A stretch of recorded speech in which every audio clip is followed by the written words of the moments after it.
Chapter 1. The new neighbor Sheldon Cooper and Leonard Hofstadter trudged up the stairs of their apartment building, visibly dejected.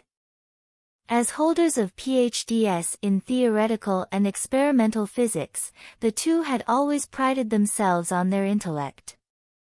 Hoping to contribute to humanity's pool of high IQ offspring, they had gone to a sperm bank for geniuses to donate, only to hesitate at the last moment while filling out the forms.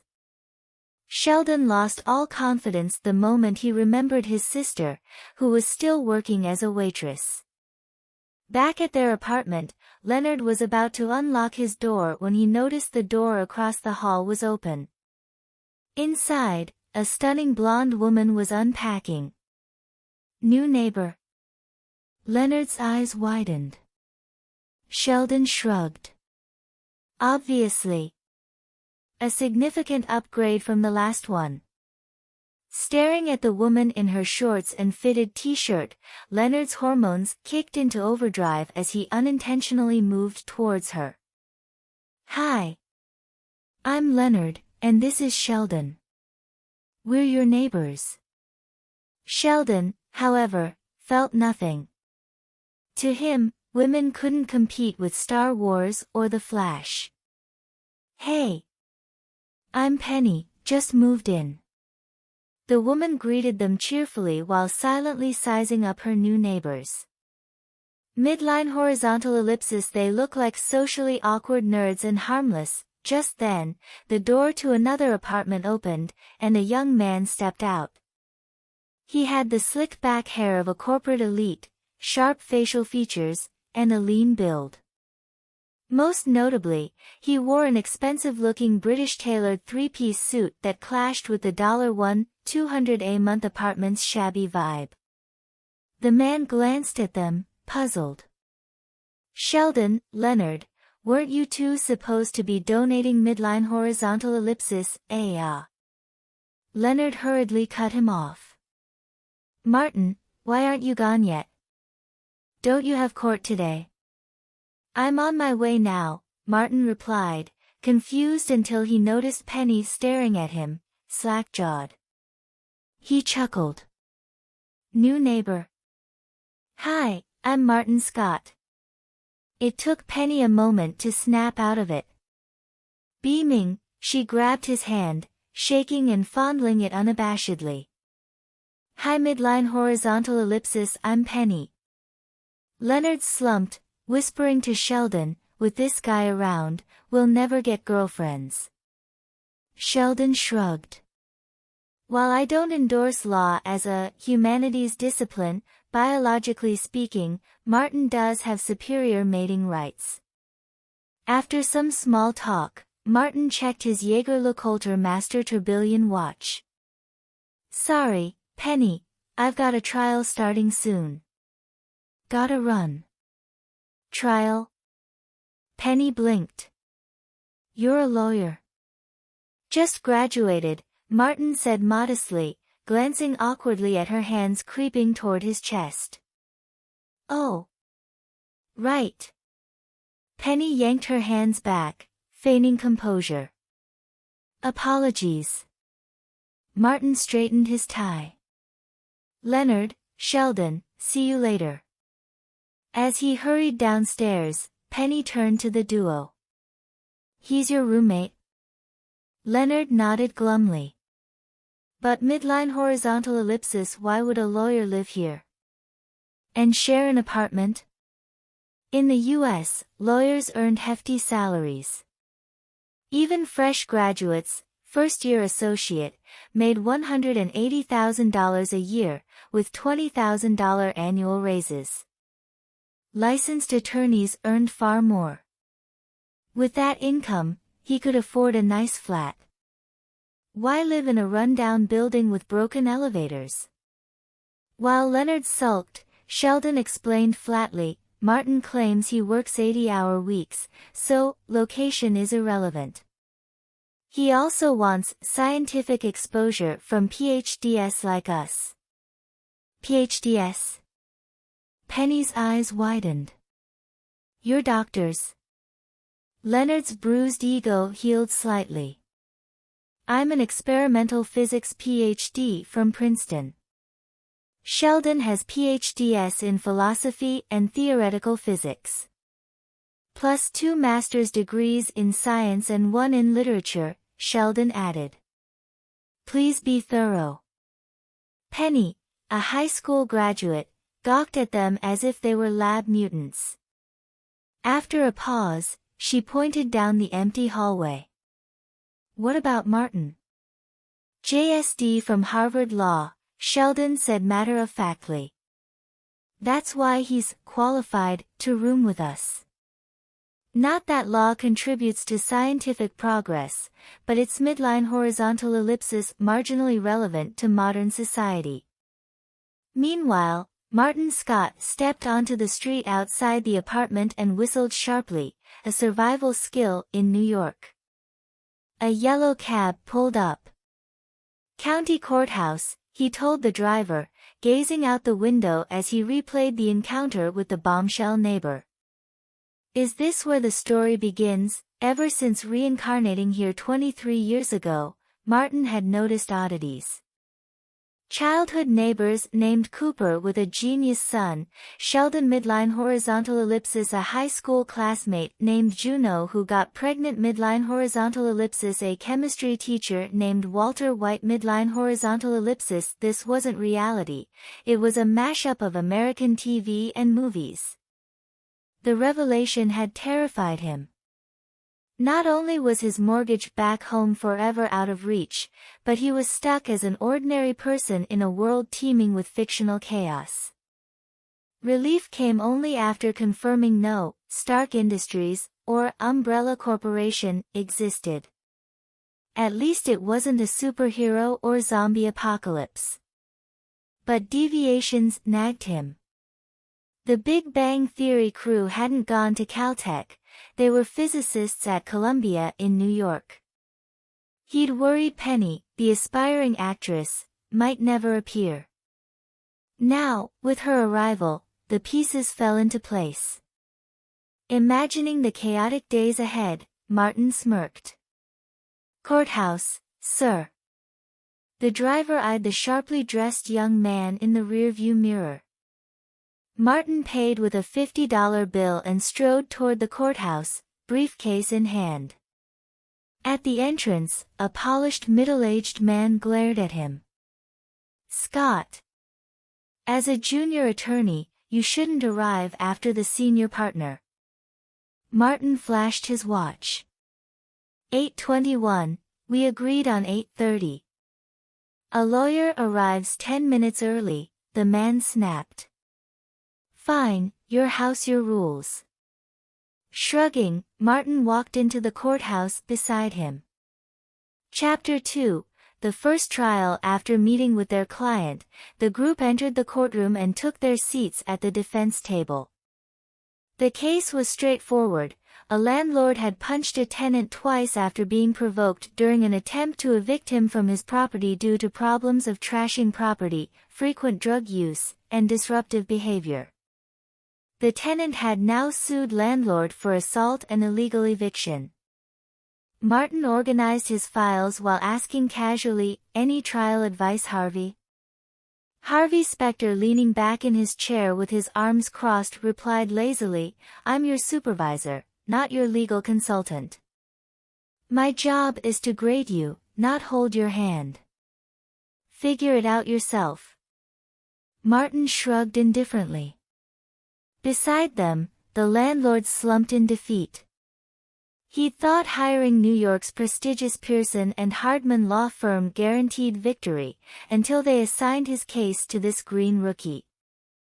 Even if Martin was a Harvard JD, he was fresh out of school and handling his first case.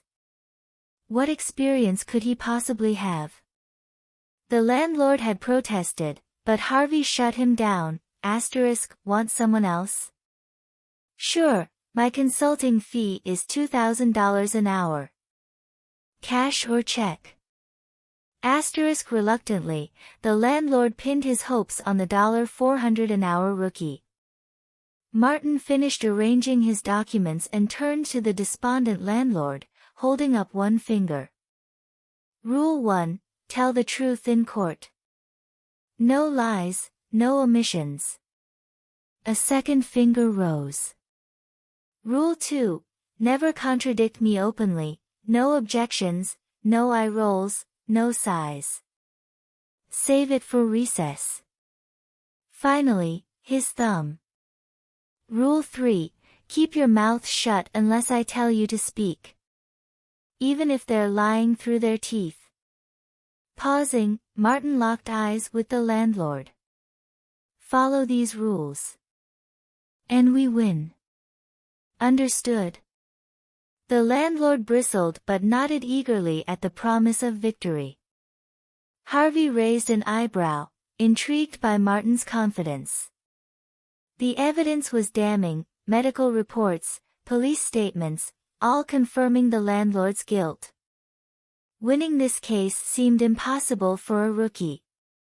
Before Harvey could dwell further, the bailiff announced the judge's entrance.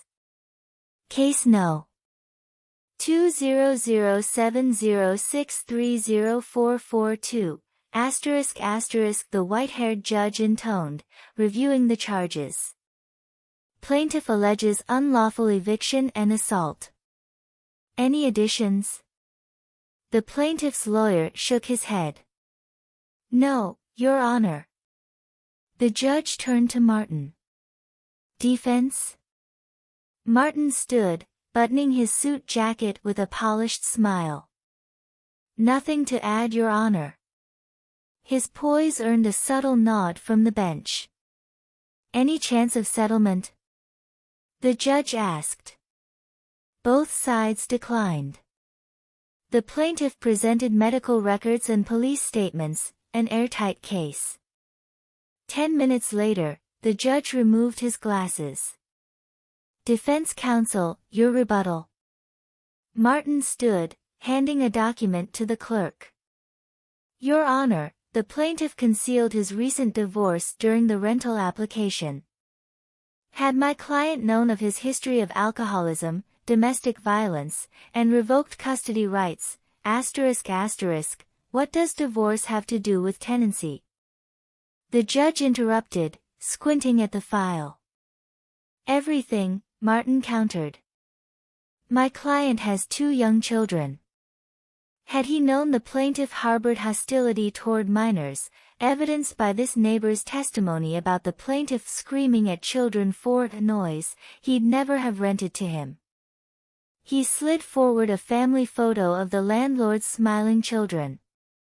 The judge's gaze softened. Objection. The plaintiff suddenly stood, face red. The courtroom froze. Even the stenographer stared. You idiot, sit down. The plaintiff's lawyer hissed, yanking his client's arm. Apologies, Your Honor. He's midline horizontal ellipsis inexperienced. The judge slammed his gavel. $200 fine for contempt. Control your client, counsel. Harvey leaned forward, now fully engaged. He'd known this judge doted on his granddaughter, but how had Martin, a rookie without resources, uncovered that detail? Martin pressed on, submitting records of the plaintiff's drunken bar fights. Legally irrelevant, but combined with the earlier evidence, it painted a portrait of a man dangerous to children, a narrative the judge couldn't ignore. The verdict came swiftly, $400 penalty to the landlord for assault. Lease voided due to fraudulent application. $1,743 awarded to the landlord for property damage. $4,000 plus in legal fees shifted to the plaintiff. The tenant left bankrupt. The landlord's children hugged Martin as he packed his briefcase. Score. Martin asked Harvey afterward. Harvey stood, offering a hand. Welcome to Pearson & Hardman, Chapter 3, the law firm. Since Martin didn't have a car, he hitched a ride in Harvey Specter's Lincoln back to Pearson & Hardman's Manhattan headquarters. Navigating through colleagues' congratulations, he finally collapsed into his modest office. Chugging a water bottle and loosening his tie, he exhaled deeply. His first trial in this new world, *victory star. In his past life, Martin had been a lowly legal assistant, drowning in paperwork like Brooklyn Nine-Nine's Jake Peralta. Who knew a single case could generate mountains of files? Reborn this time as a blonde American, Martin clung to his dream, become a top-tier lawyer. Partly for ambition, partly because top U.S. attorneys earn stupid money. Thanks to his fused soul, Martin now wielded photographic memory, legal codes once impossible to memorize now stuck like glue.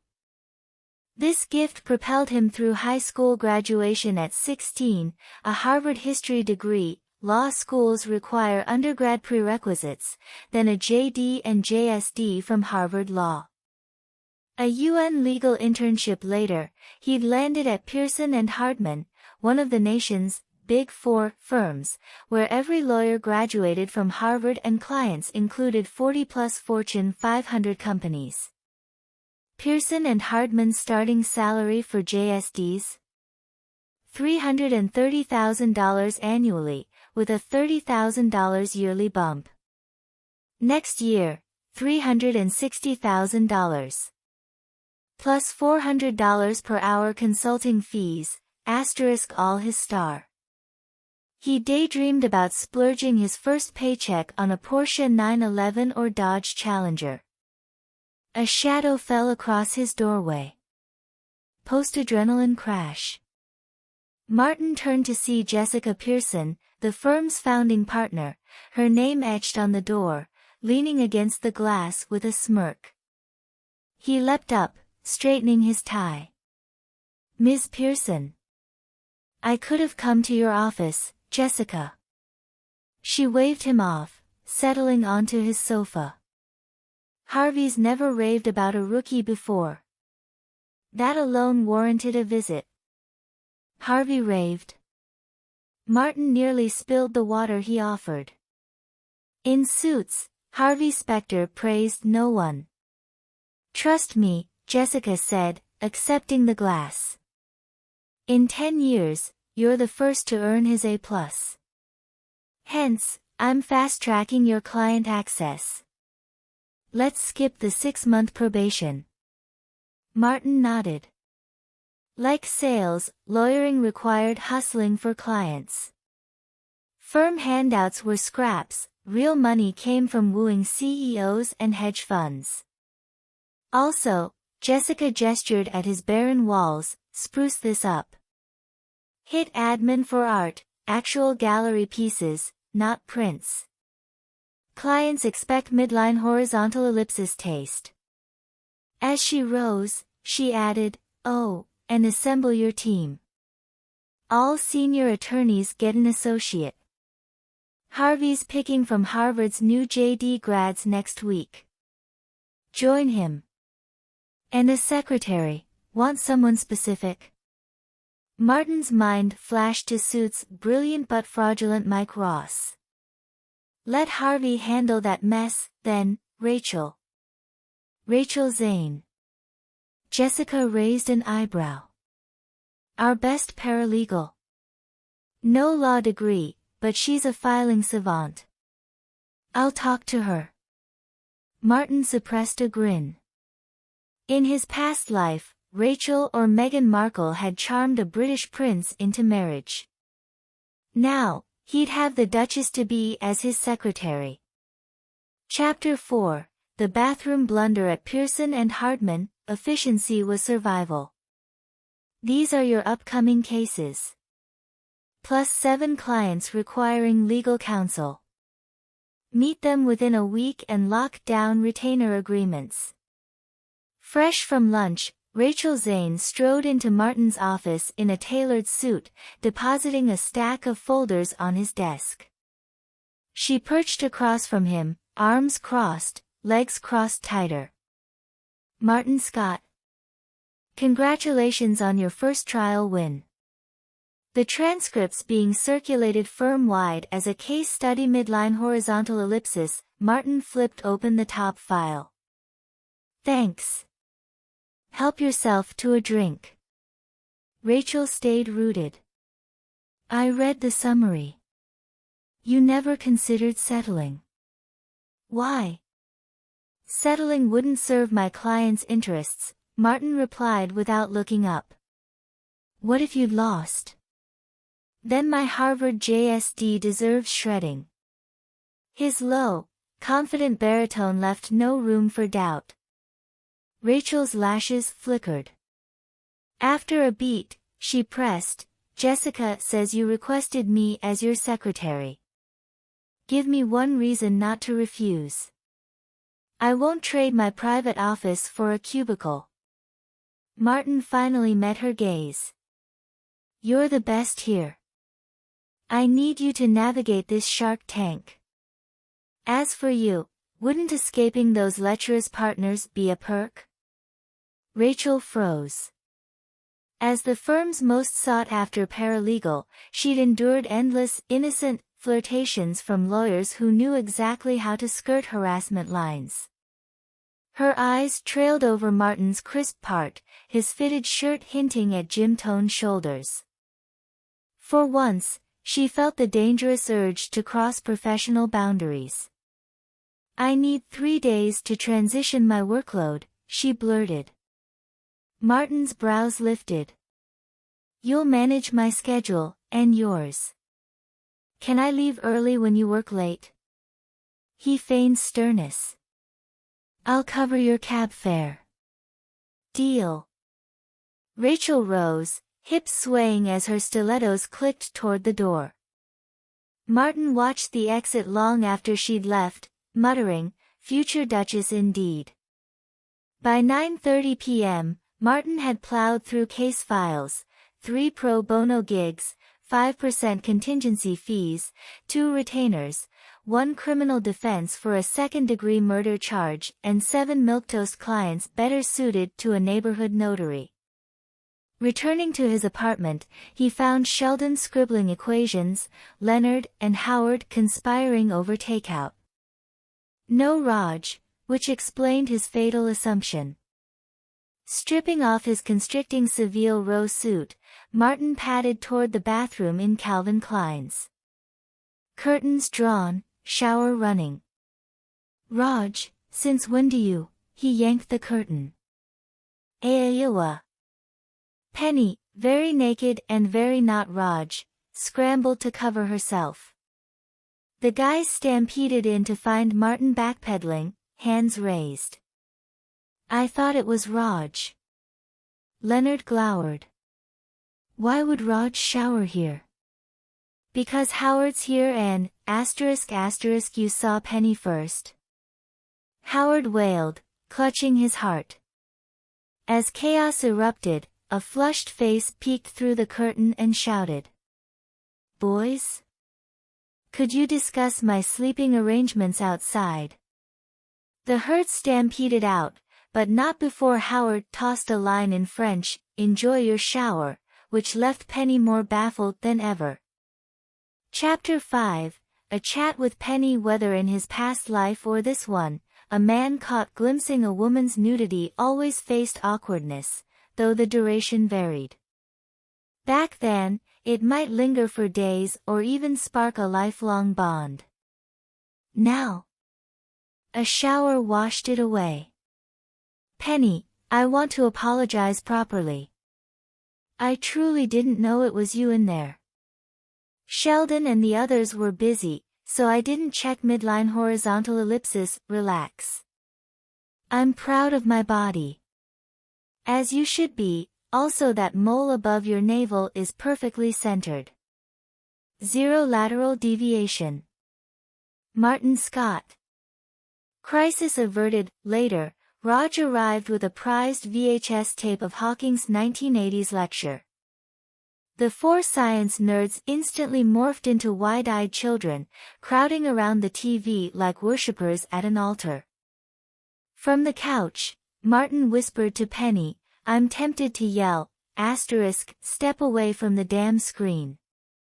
But that feels too midline horizontal ellipsis mom-like. Penny giggled, then studied his profile. How are you so midline horizontal ellipsis normal compared to them? Humanities versus natural sciences, Martin shrugged. Law, literature, those are human.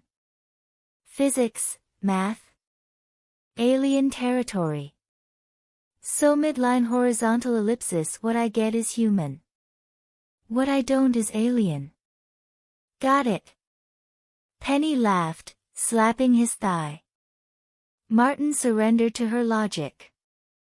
As the lecture droned on, Penny pressed, why live with them? Sheldon freaked out when I sat on his couch cushion. We've been neighbors since childhood. Guess what? At 11 he tried building a nuclear reactor for our town. Got swarmed by FBI agents. Martin's voice softened. To most, he's a weirdo. To me, just a guy obsessed with his passions, like shoes or cars for others. Penny's gaze turned molten. Yuri midline horizontal ellipsis kind. Ha! Weren't we talking about Sheldon? You are kind, she insisted. Changing topics, Martin asked, why did you move here? Penny sighed. Got dumped by ex. Almost ended up homeless. Came to New York for acting, stage plays, indie films. LA chewed me up. Watch out for creeps in indie circles, Martin warned. Call me if anyone hassles you. You never gave me your number. My bad. He handed her his phone. Across the room, Leonard glared at their whispered exchange and then plopped beside them, arm awkwardly draped over Martin's shoulder, and asked, what were you guys talking about? Discussing Renaissance witch hunts, Martin lied and inquired with a raised eyebrow, BTW, what going on with your arm? Leonard jerked back. A midline horizontal ellipsis, just stretching, got cramps watching TV. His flailing limbs drew a snort from Penny. By midnight, Howard and Raj left. Martin retreated to give Leonard space. As he turned, Leonard blurted, Penny can take my bed. I'll bunk with Martin. Thanks, but I can sleep on, no sleeping bags, Leonard squeaked. Martin deadpanned, fine. But shower first. Chapter 6, Broke Girls at 6 a.m., Martin's internal clock jolted him awake. Why is someone spooning me? And whose hairy leg is draped over my waist? He turned his head. Leonard. Leonard shot up, squinting through sleep-crusted eyes. He yanked the blanket, checking himself. If you talk about this ever, I'll neuter you, Martin growled. After reasserting boundaries, again, Martin pulled on Nike joggers, clipped an iPod Nano to his arm, and headed out. Their Queens apartment, affordable for Columbia academics but not Manhattan lawyers, bordered the East River. Joggers here ignored each other, unlike LA's chatty dawn crews debating Kobe's latest 40-point game. Post-shower, Martin faced his walk-in closet, 12 bespoke suits, 3 tuxedos. Leonard, now awake, watched him get dressed. How'd you know I was staring at you? Martin tapped the mirror. Light travels both ways, genius. You wasted your potential in law, should have studied physics. Might have built a moon dust telescope by now. Please, physics is stuck on 4 forces. But law? Martin adjusted his tie. It's like Play-Doh. Mold it, bend it, all within the rules. Like your favorite tax loopholes. Manipulator. Leonard flopped back. Legal manipulator. Now earn your keep, trapped in physics boy. Uncle Martin's off to print money. Get out. Hailing a cab, Martin snapped photos of his schedule with a Nokia E71, 2007's pinnacle of smart tech, and emailed them to Rachel. She answered, "Boss, aren't you a bit early?" 39 hours early. Vegas rules, no takebacks. He shifted tone. Check your inbox. Memorize my scheduling codes, I need them legible even when you're banging your boyfriend. Is this sexual harassment? Call it wizardry. Now, go sync it with Donna on Harvey's Harvard recruiting schedule. You've been here 4 days. Ease up on rookie digs. JSD wasn't for show. Martin hung up, eyeing Brooklyn's graffiti-tagged storefronts. His cab stopped at a diner, Williamsburg Burger deja vu hit him. Caroline Channing midline horizontal ellipsis Madoff. Dad jailed midline horizontal ellipsis hello. Martin called into the empty space. A hammer clanged behind the counter. A head popped up, Han Lee barely taller than the register. Mr. Lee Han, Martin Scott, Pearson Hardman. Han lunged for a handshake. Finally. A white guy who pronounces Han right. Martin extricated himself. Cultural respect. Now, about your lease midline horizontal ellipsis, Chapter 7, The Fallen Princess. The Williamsburg Diner, recently acquired by Han Lee, required minimal renovations to reopen. Martin's familiarity with Asian cultural sensibilities made negotiating Han's legal counsel contract effortless. After signing the $30,000 annual retainer agreement, a necessary expense in Brooklyn's gritty streets where guns and drugs lurked around every corner, Han brought celebratory drinks. When does the diner open? Martin asked, sipping his soda. 11 a.m. to 2 a.m. daily, Han checked the clock proudly. 2 shifts. Their conversation halted as the door creaked open. A leggy blonde in Louboutins peered inside. Dragging a suitcase. Hi midline horizontal ellipsis, I'm Caroline Channing. Here for the waitress interview midline horizontal ellipsis. Han scurried over, barely reaching her collarbone. I'm Han Lee. Owner. Caroline's resume spilled out in a rehearsed rush. Wharton MBA midline horizontal ellipsis experience at Manhattan fine dining midline horizontal ellipsis, utterly mismatched with the grease-stained diner. You're hired. Let's start tonight. Han declared, oblivious. Wait, what about contract? Benefits? Healthcare? Caroline faltered. Han froze. No benefits. $11 per hour minimum wage plus tips. Martin emerged, drink in hand. Hello, Caroline. Her Gucci-clad facade cracked.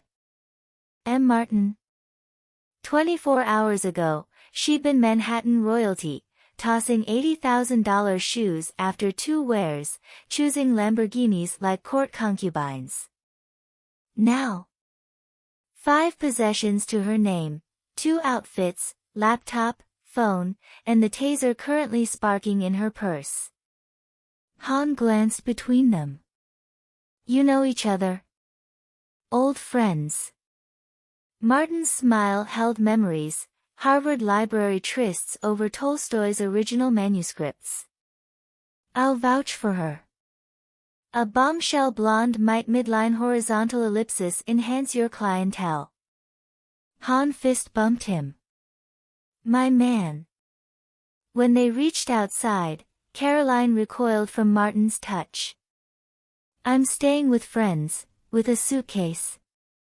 Martin cut through the lie. Defeated, she exploded, "There were 4 creeps on the subway. Everyone acts like I'm radioactive."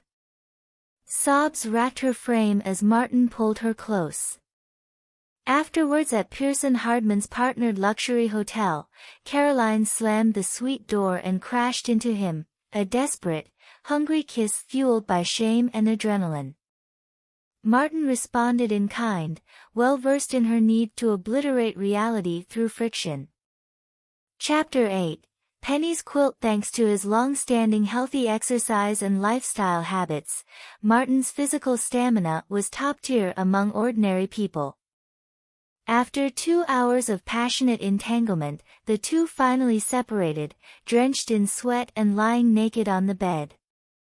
"Martin midline horizontal ellipsis. You're always the best," Caroline gasped, sharing her post-coital thoughts. Martin leaned against the pillow without speaking, staring at the ceiling as he drifted through the hollow, reflective aftermath. Half an hour later, freshly showered and wrapped in towels, the two ate the lunch delivered by the room service. Watching Caroline absent-mindedly poke at the steak on her plate, Martin finally couldn't hold back. "What's your plan now?" Caroline nodded. "You saw it. Start by working as a broke waitress at that restaurant, at least I'll survive. Then maybe save up to start a business. After all, I did graduate from Wharton." Martin hesitated. "You know you went to Wharton. Why look for jobs in Brooklyn?" "Last night, I googled places Manhattanites would never go. That restaurant was the first result." Caroline feigned nonchalance, raising an eyebrow. "You know I'm radioactive now. No legitimate company in this country would hire me. Where else can I go but Brooklyn to wait tables?" Martin sighed and nodded. The fallout from Mr. Channing's scandal was too vast. As his daughter, Caroline Channing, while unaware of her father's crimes and legally untainted, couldn't escape the wrath of the wealthy, powerful victims. In other words, Caroline was now socially dead. From this point on, she couldn't get a credit card, couldn't work at a normal company. Even if Martin tried to recommend her, no one would associate with the daughter of a financial fraudster. It'd ruin their own credit. "Caroline midline horizontal ellipsis. I can't help much right now, but if you need emergency money or, don't, Martin." Caroline shook her head firmly. "You already vouched for me with the boss and kept me off the streets tonight. I'm grateful enough. But I can't rely on you forever, can I? Let me keep my last shred of dignity. Please." Martin fell silent, then nodded. "It's your call. But if things get too hard, or you just need to talk midline horizontal ellipsis, call me." Just then, his phone buzzed on the table. Apologizing, Martin stepped away to answer. "Leonard?" "Hey, Martin." Leonard's voice sounded strained. "Are you free? Sheldon and I midline horizontal ellipsis ran into some trouble."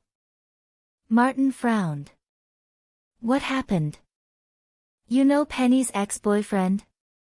After their breakup, he kicked her out, and she left behind this quilt she loved.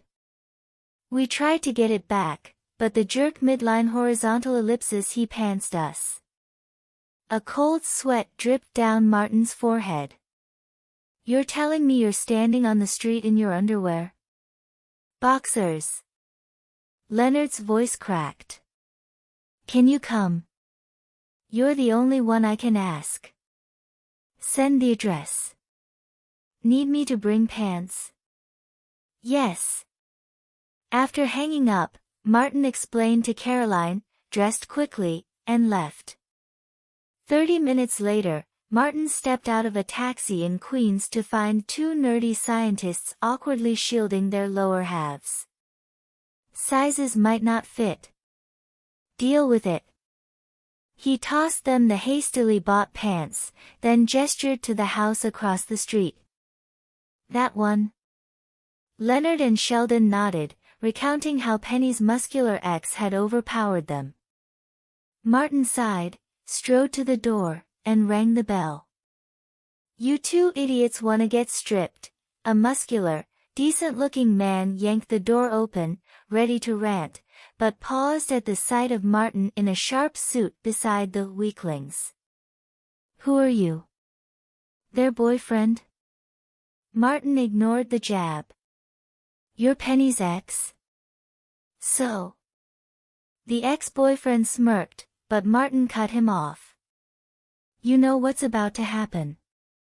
I am about to sue you for unlawful possession of property. Bullshit.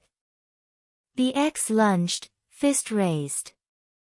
Martin dodged and punched him in the stomach, dropping him to his knees, retching. 7 years of boxing, 5 of Krav Maga. Don't test me. He placed a business card on the coffee table. Martin Scott, Pearson Hardman Law Firm. Penny's my friend. I'll happily take her case pro bono, but if you lose, you'll have to cover my fees. Kicking out 2 Columbia University physics PhDs and stripping them? That's proof enough you never planned to return her quilt. You'll lose. Friendly tip, my rate's $400 per hour. Total cost? Around $3,000. If you can't pay, try litigation loans. This is insane. The ex-boyfriend paled. A $3,000 debt over a $30 quilt. Martin shrugged. Had you been nicer, none of this'd happen. He turned to leave. Wait. Martin paused. Any midline horizontal ellipsis other way? The ex looked defeated. Penny and I midline horizontal ellipsis. It wasn't cheating. It just didn't work out. I was upset when they came around midline horizontal ellipsis, so I kind of lost it. Martin listened impassively as the man rambled, letting the desperation build. Finally, he relented. Take the quilt, apologize to all 3, Penny included, by tonight. Got it? The ex exhaled in relief. Why you giving me a chance? You didn't kill anyone. Martin turned but added, oh, and reimburse my cab fare. $74. No tip, unless you want to argue math. Wait, $37 times 2 is $64. You're scamming me for $10. Martin stared at him. Did you fail grade school math? He tossed his phone's calculator to the ex, do it yourself. And add a $6 tip now. For wasting my time. Chapter 9, Car Shopping with the Secretary, Impressive. In the workplace, this was the highest praise a boss could give to a subordinate. Jessica Pearson, the founding partner of Pearson Hardman Law Firm, flipped through the documents in her hand, murmuring words of admiration. A week earlier, to test the new hire, Jessica had handed Martin Scott several legal referrals transferred from other lawyers. She hadn't expected him to make progress so quickly. You secured all 7 consultancy contracts. Jessica's tone held a mix of surprise and curiosity. Tell me, how did you convince those picky middle-class clients to overlook your age? Age is both a weakness and a strength, Martin replied casually from the sofa across her desk. Lawyers here which are over 30 only chase clients with $1,000,000 retainers. Who'd bother grinding for $30,000 cases? Besides, this is Pearson Hardman. Even as a rookie, I've got the world's best team backing me. It's like Spider-Man having Iron Man and Captain America on speed dial. Jessica chuckled, shaking her head. I thought you'd be another Harvey. Turns out you're more like midline horizontal ellipsis, a younger version of me. Because of the team spirit? Martin smirked. Harvey Specter and I share nothing but good looks. And exceptional legal skills, Jessica added, never shy about praising her star lawyers. At Pearson Hardman, attorneys were ranked as associates, junior lawyers, senior lawyers, and partners, with senior and managing partners eligible for profit sharing. Among the firm's 80-plus lawyers, only the charismatic Harvey Specter and the scheming Louis Litt had clawed their way to junior partner status, now locked in a bitter rivalry for the sole senior partner slot. Jessica, as founding partner and de facto CEO, held ultimate authority. For her to compare a junior lawyer like Martin to senior partners spoke volumes about her expectations. Rachel had officially become Martin's dedicated secretary days earlier. Though downgraded from her modest private office to a cramped cubicle outside his door, her workload had lightened. Still, her new boss seemed midline horizontal ellipsis eccentric. Like now, as Martin sauntered toward her desk, hands in pockets, mimicking Jim Carrey's absurdist swagger. Care for dinner tonight, my Duchess? He leaned against her cubicle, eyebrows dancing theatrically. Rachel didn't look up from her computer. Let me guess, Jessica called you impressive. How'd you know? Every new hire gets tested with those referrals. Only 2 people aced them before you, Harvey and Louis. Of course Jessica would praise her third prodigy. They've been here over a decade. How do you know their rookie stats? Rachel finally turned to him. Trust me, nothing stays secret here. Hiring you was masterstroke, Martin mused. Top-tier secretary and corporate spy. Neither job includes dinner with the boss. His phone buzzed. After a brief call, he grinned. Dinner's incidental. As my secretary, you're obligated to advise me. Let's go. Go where? A dealership. Midline horizontal ellipsis, a car dealership. Rachel stared, utterly lost. Expecting a cliché rich boy flex, Rachel was surprised when they arrived at a grungy used car lot. Martin exchanged a bear hug with a grease-stained, bearded owner before leading her to a garage. Inside sat a gleaming vintage Chevrolet. The car's retro design and minimalist interior screamed mid-20th century, though its matte finish and engine gleamed like new. Second-gen Camaro, 1973, Martin breathed, caressing the hood. Fresh ABE V8 engine, manual transmission, midline horizontal ellipsis, you're buying this to meet clients? Rachel scoffed. As a lawyer from old money, she'd seen countless luxury cars. But a restored relic? Unheard of. Martin gaped. You've never seen Transformers? The summer blockbuster? Sure. Megan Fox's lips were iconic, but her figure's all camera angles. Of course women fixate on other women, Martin groaned. This car's worth $173,400 on eBay.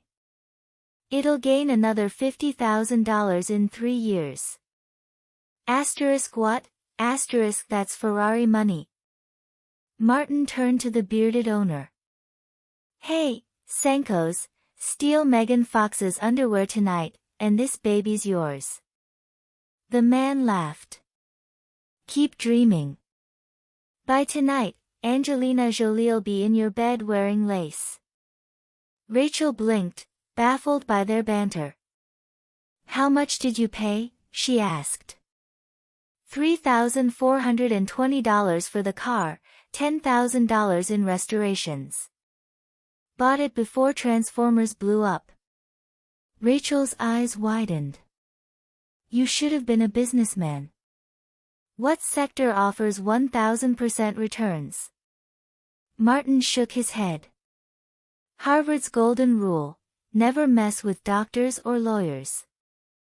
They'll bury you without a trace. Notice how they never mention businessmen. Chapter 10. The Mutual Aid Society summons. The next morning, Martin took a taxi to work. His Camaro had been commandeered by Leonard, Howard, and Rajesh, who'd even drafted a custody schedule for weekday commutes. Sheldon, who never drove, declared the passenger seat his exclusive secondary Sheldon zone, second only to his spot on the apartment couch. Violators would face his obsessive-compulsive death glare. Even Martin the owner wasn't exempt. Not that Martin cared. The car was purely for investment. But to salvage his dating prospects, he'd need another vehicle once his paycheck cleared. As he booted up his computer, Rachel entered with a fresh cup of coffee. I foresee my old age mirroring Michael Corleone's, dying alone on a lawn chair, sunbathing, Martin mused theatrically. Rachel arched an eyebrow, her expression equal parts amused and skeptical. No, why? Martin pointed dramatically at her. You star. You're too perfect. Now I'll never find a partner who measures up. Next time, just say, good job. Your acting's embarrassing. She rolled her eyes. By the way, the hotel called. Your blonde socialite checked out 2 days ago.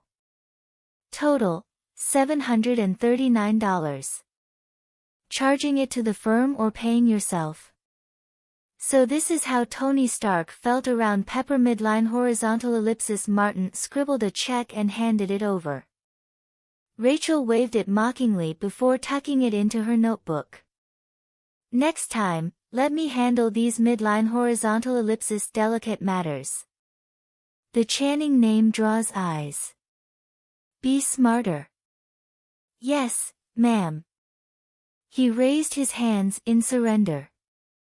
What's today's agenda? Rachel shifted to professional mode. 7 consultancy contracts archived. 3 pro bono cases, 1 civil tort, 1 second-degree murder.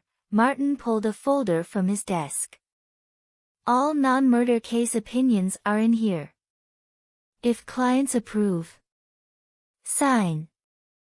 If decline, pass them on. Noted. Rachel hid her surprise at his efficiency. And the murder case? No bail. Still weighing options. Martin frowned. Maybe visit the client. Give her hope. If we lose, she's facing 10+ years. Better she prays and I find a way to downgrade the charge than waste time on false comfort. Your call. Rachel lingered. What now? That's midline horizontal ellipsis it. Another easy day, Martin muttered, loosening his tie. His finger tapped his lips, a telltale sign of brewing trouble. Rachel hesitated. Martin midline horizontal ellipsis. You've got no personal clients. Without billable hours, you'll never get promoted. At Pearson Hardman, promotions hinged on client acquisition, not win rates. Junior lawyers like Martin typically grinded through small cases, building connections over years. But Martin wasn't typical. Screw subtlety. This country rewards audacity.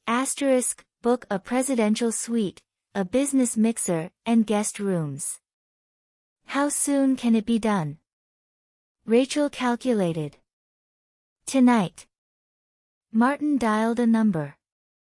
Mark. Issue the summons. The strategist needs his brother's generosity to climb the ladder.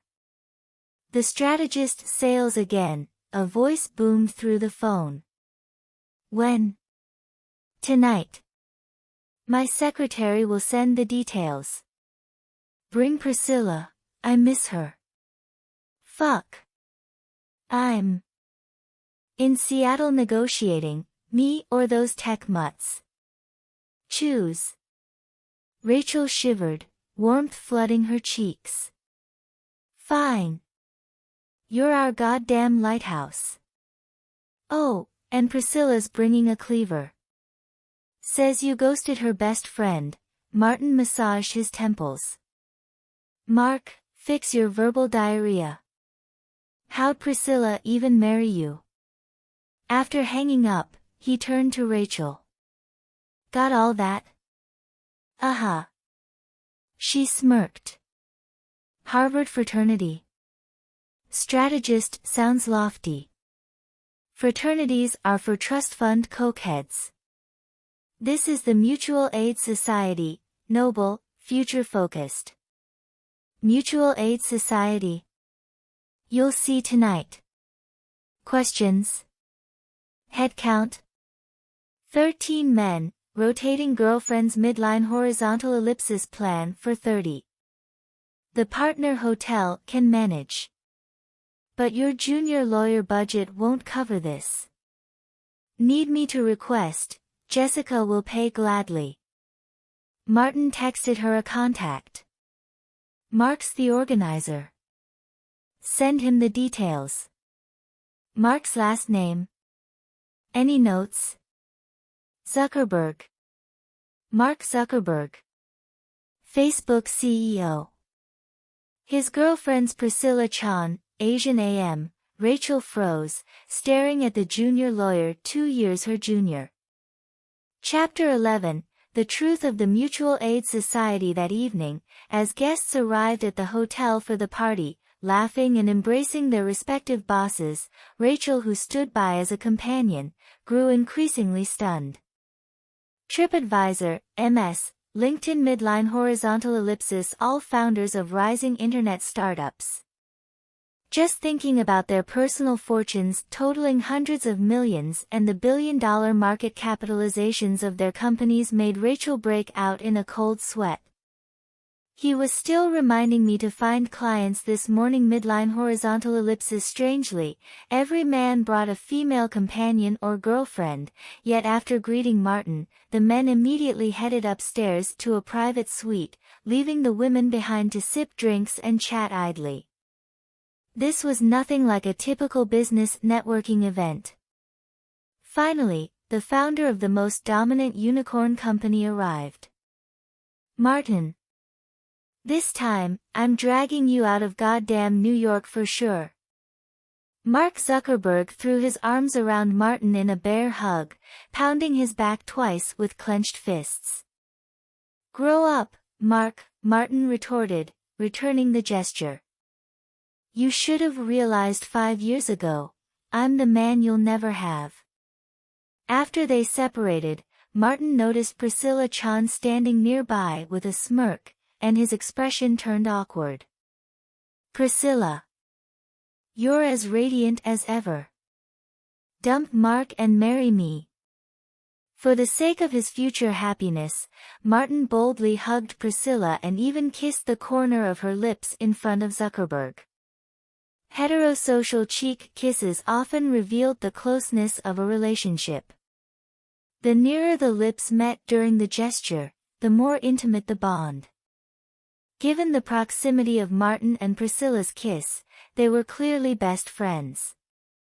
Rachel glanced at Zuckerberg, expecting a reaction, but he seemed utterly unfazed. After parting, Priscilla eyed Martin and sighed. Thank that pretty face of yours. If it weren't for that, you'd be castrated by now. Listen, Una and I. Priscilla's eyes widened. Una. Fuck, you're involved with Una too. Martin froze. Wait, you're not mad about Una? Of course not. It's Fiona. Priscilla massaged her temples. Martin, be honest. How many of my friends have you slept with? Or have they all fallen for you? A midline horizontal ellipsis. Martin chuckled awkwardly, pulling Rachel, dressed in a black gown, between them. Priscilla, this is my secretary, Rachel Zane. To Rachel, he added, my Harvard classmate and a very close friend. Mark's muse, Priscilla Chan. Rachel exhaled inwardly. Finally, something familiar, Miss Chan, I'm Rachel. Apologies for the rushed preparations today. Midline horizontal ellipsis. The socially adept Rachel quickly warmed up to the approachable Priscilla. Martin wiped imaginary sweat from his brow and turned to Zuckerberg. Let's stick to tradition, meeting first, partying after. The two men walked off arm in arm toward the suite. Now it was Rachel's turn to panic. Asterisk, all these women are here. What do I do? Asterisk asterisk mingle. Give a toast? Asterisk Priscilla, noticing Rachel's unease, linked arms with her. Don't worry. They'll be back soon. Let's chat somewhere quiet. They settled on a sofa, where a waiter promptly brought champagne. As Rachel sipped her drink, pondering conversation topics, Priscilla spoke first. Confused, aren't you? Priscilla smiled at Rachel's puzzled look. I mean, it's a party, yet they ditch their dates to hole up in secret meetings. Midline horizontal ellipsis. Honestly, I've never fully grasped Martin's logic, Rachel admitted wryly. He didn't explain anything today, just said he was throwing a party with your mutual aid society. Midline horizontal ellipsis. Everyone in that room is part of the mutual aid society, Priscilla said, sipping her champagne. Martin founded it at Harvard. All members are internet startup founders, you recognize them. Rachel nodded. Harvard loves nurturing leadership like that. Midline horizontal ellipsis. Priscilla shook her head. Martin doesn't have leadership. No leadership, a man who could summon a dozen rising tycoons nationwide with one call, asterisk that's asterisk no leadership. Rachel frowned. Do you know how the society began? Rachel shook her head. Priscilla studied her carefully before explaining. Every company in the society either survived thanks to Martin's help or was started because he convinced them to, like Facebook and LinkedIn. Asterisk what the, asterisk, Rachel barely stifled a curse. Priscilla seemed pleased by her shock. Another secret, Martin owns 1% non-dilutable equity in every company until they go public. 13 booming internet firms, combined market cap near $70 billion. Midline horizontal ellipsis. 1% is around $700 million. Rachel felt lightheaded. He moved all his shares to a CLT charity called Hope, which I manage for him. The charity funds primary education in developing nations, mainly China and India for now. The bombshells left Rachel dazed, staring blankly. Priscilla. Midline horizontal ellipsis. Why tell me this? After a long pause, Rachel finally spoke. This is Martin's privacy, and I'm just his secretary. Midline horizontal ellipsis. Priscilla smiled. The societies had over a dozen gatherings. You're the first woman he's brought. That means he's hiding nothing from you, except his love life. The man only does flings, never commitments. In the suite, Martin handed out pre-drafted legal agreements. These are personal retainers, not corporate. Company boards complicate things. Fees are standard, scaled to your net worth. Midline horizontal ellipsis. Before he finished, everyone signed. Martin nearly wept. Years of effort, worth it. Collecting the contracts, he raised a glass. To humanity's future. Cheers. To humanity's future. Glasses clinked. As usual, I'll brief next year's outlook. Brace yourselves, it's grim. The room sobered instantly, all eyes on Martin. Merrill Lynch is dumping mortgage CDS bonds. Rumor has it that they're not hedging, they're liquidating entirely. Apparently some independent fund at Morgan Stanley has them by their balls, other banks are doing the same. My gut says the last fool holding the bag is going to get fucked midline horizontal ellipsis, the room tensed. MS's founder raised a hand. You're predicting a housing crash. Martin nodded. Highly likely. Few quarters back some doctor fund manager bet about $1.5 billion against all CDS, and since then the bets against CDS have increased substantially. And from the rumors about whores at credit rating agencies being in on the whole shit to keep it under wraps makes me believe it won't stop at just real estate. Invest cautiously, focus on cheap entertainment, movies, TV, games. Avoid physical industries. Everyone started thinking about events to come, which predates rising demand for affordable fun signaled falling luxury spending. Contrary to common belief of everything falling in crisis, cheap entertainment always rises as people look for escapism from the grim reality of plummeting incomes and economic downturn. A chilling realization settled over the room.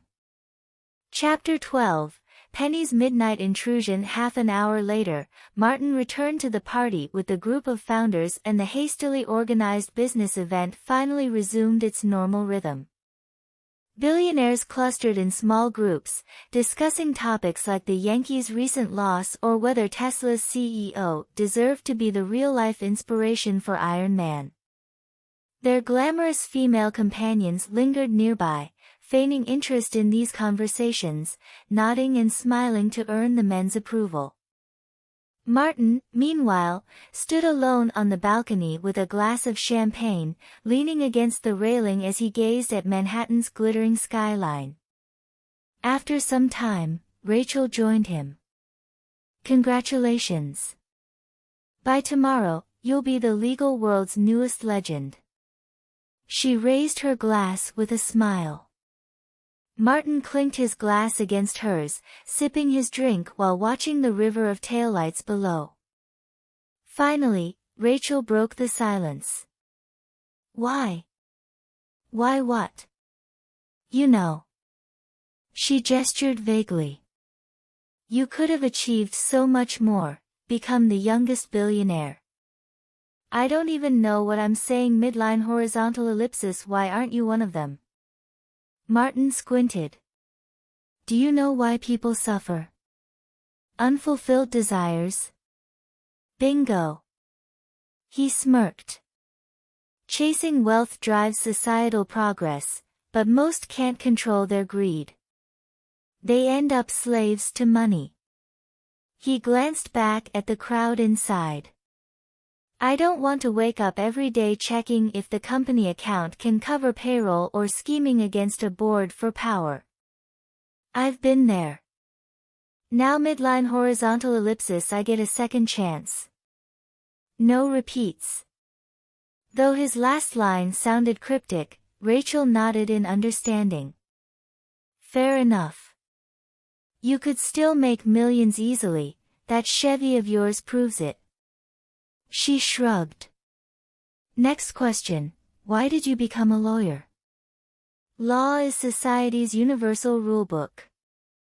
Martin kept his eyes on the view as Rachel studied his sharp profile. A fool recently stole my friend's $19 IKEA blanket.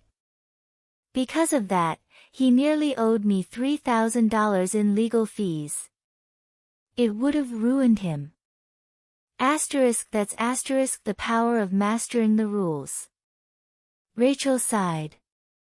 My dad's motto, always be the smartest at the table. Martin raised his glass.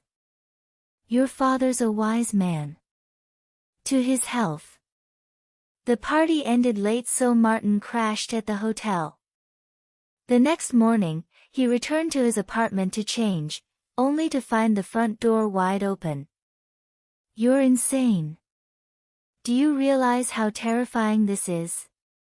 Penny's furious voice echoed down the hall. We debated it all night, Leonard mumbled meekly. In my apartment. While I was sleeping, Sheldon interrupted her rage. Also snoring. You might have sinus issues or sleep apnea. A nasal specialist could help. Martin stepped in before Penny shoved a slipper up Sheldon's ass. Someone explain. Right now. These lunatics broke into my place last night.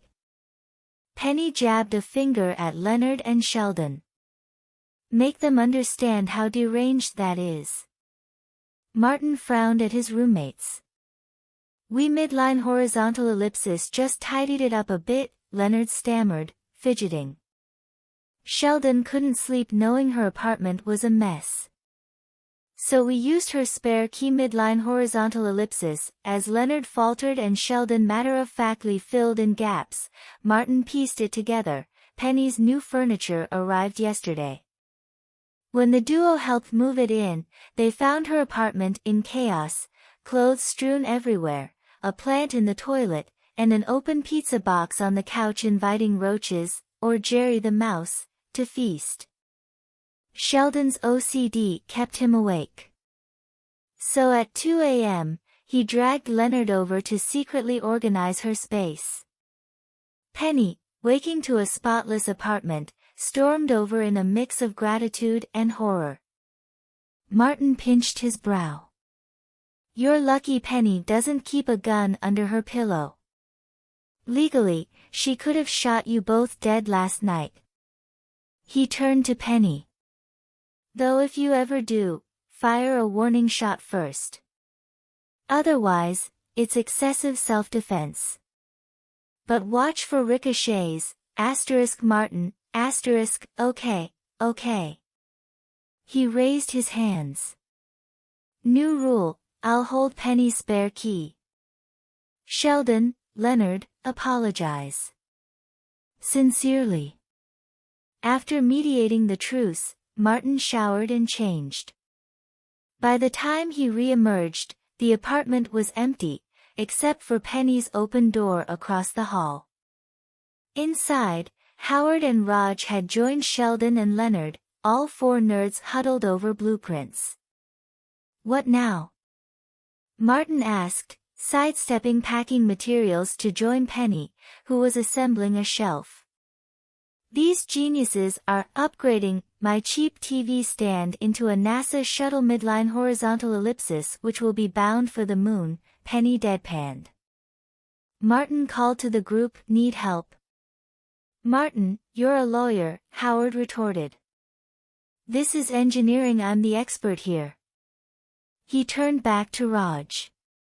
This design lacks imagination. No wonder Sweden gave up on space. Penny muttered, it looked nice in the store midline horizontal ellipsis. The nerds ignored her. Penny should get an LCD TV, this back panel's wasted space. Also add some speakers. But how will they be controlled? Infrared relay, but we'll also need cooling.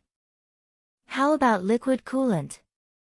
Install a pump with 1/4 inch PVC tubing midline horizontal ellipsis. Suddenly, they cheered and scattered, leaving Penny and Martin bewildered. Penny sighed. You'll help me finish this, right? Martin grinned. Always. Chapter 13, Returning to the restaurant for Jessica, the managing partner of Pearson Hardman Law Firm. The 14 legal counsel retainer agreements on her desk felt like a nuclear bomb, both awe-inspiring and troublesome. The awe came from 13 of them being signed by founders of America's fastest rising internet startups, while the last belonged to a little-known hope fund holding $1 billion in stock. All had chosen Martin Scott, a junior attorney, as their legal counsel and representative. The contracts totaled over $26 million, and securing these clients could send shockwaves through the legal industry. The trouble? What to do with Martin Scott himself? By firm standards, the contract values alone qualified him for senior partnership. But promoting a one-week rookie to management risked internal chaos. After a day-long discussion with senior partners Harvey and Lewis, followed by a talk with Martin, Jessica devised a compromise. Martin was promoted to senior attorney at Pearson Hardman. His commission rates increased, 40% 60% for personal clients, 30% 50% for corporate clients. This would net Martin $15 million annually from these contracts. If he maintained this performance and expanded corporate advisory work over 2 years, he'd ascend to senior partner with 5% equity. Martin accepted without protest. He knew these founders trusted Pearson Hardman's reputation more than his rookie status, a reality of business. This institutional leverage, not raw skill, kept him from starting his own firm. High-stakes legal work required a team, not a lone lawyer. His promotion came with a move from a 38th floor cubicle to a 43rd floor office alongside junior partners Harvey Specter and Lewis Litt, 1 floor below Jessica's domain. The symbolic upgrade pleased him. Now swamped with client work, Martin left the office past midnight for the first time. Hailing a cab, hunger redirected him to Williamsburg Restaurant in Brooklyn. The streets remained grimy, dotted with hippies, addicts, and sex workers.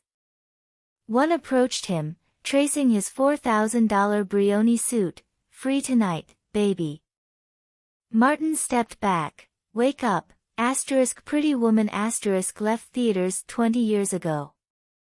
Inside, he greeted Earl, the diabetic black cashier and aspiring rapper, who joked about kiss hand etiquette before warning him about a clueless new blonde server. Martin laughed. "That's my friend." Seated, he met Max Black, a sharp-tongued waitress who mocked his dry-clean-only suit while flirting. Ordering a burger and fries, he quipped, "Time is money," earning an eye roll. Max then dragged co-worker Caroline to peek at him. Caroline, former socialite turned waitress after her father's imprisonment, panicked, "I slept with him. He can't see me like this." Max shrugged, "Worry about tips, not your uniform." Their banter halted as Martin waved. Caroline froze, mortified, while pervy cook Oleg leered at her from the kitchen. Chapter 14, Reasons Not to Date. Martin ultimately avoided the seemingly normal burger. Who knew if the cook Oleg had washed his hands after handling midline horizontal ellipsis other fluids? After closing, Max and Caroline split their tips and brought Martin back to their rundown apartment. "Sorry for the mess, we're trying to start a business." "Max's cupcakes are genius." Caroline scrambled to clear lingerie off the couch. Martin smirked, glancing around. "Trust me, this is paradise compared to what I imagined." "I'm starting to like you," Max hip-checked him. "You're nothing like those polished Wall Street pricks." "I like you too, Max, and your assets. Martin winked at her chest. Unfazed, Max shrugged. "Since Caroline's perky ass ruined your dinner, I'll compensate with fresh cupcakes. 2 dozen. On the house." "Deal.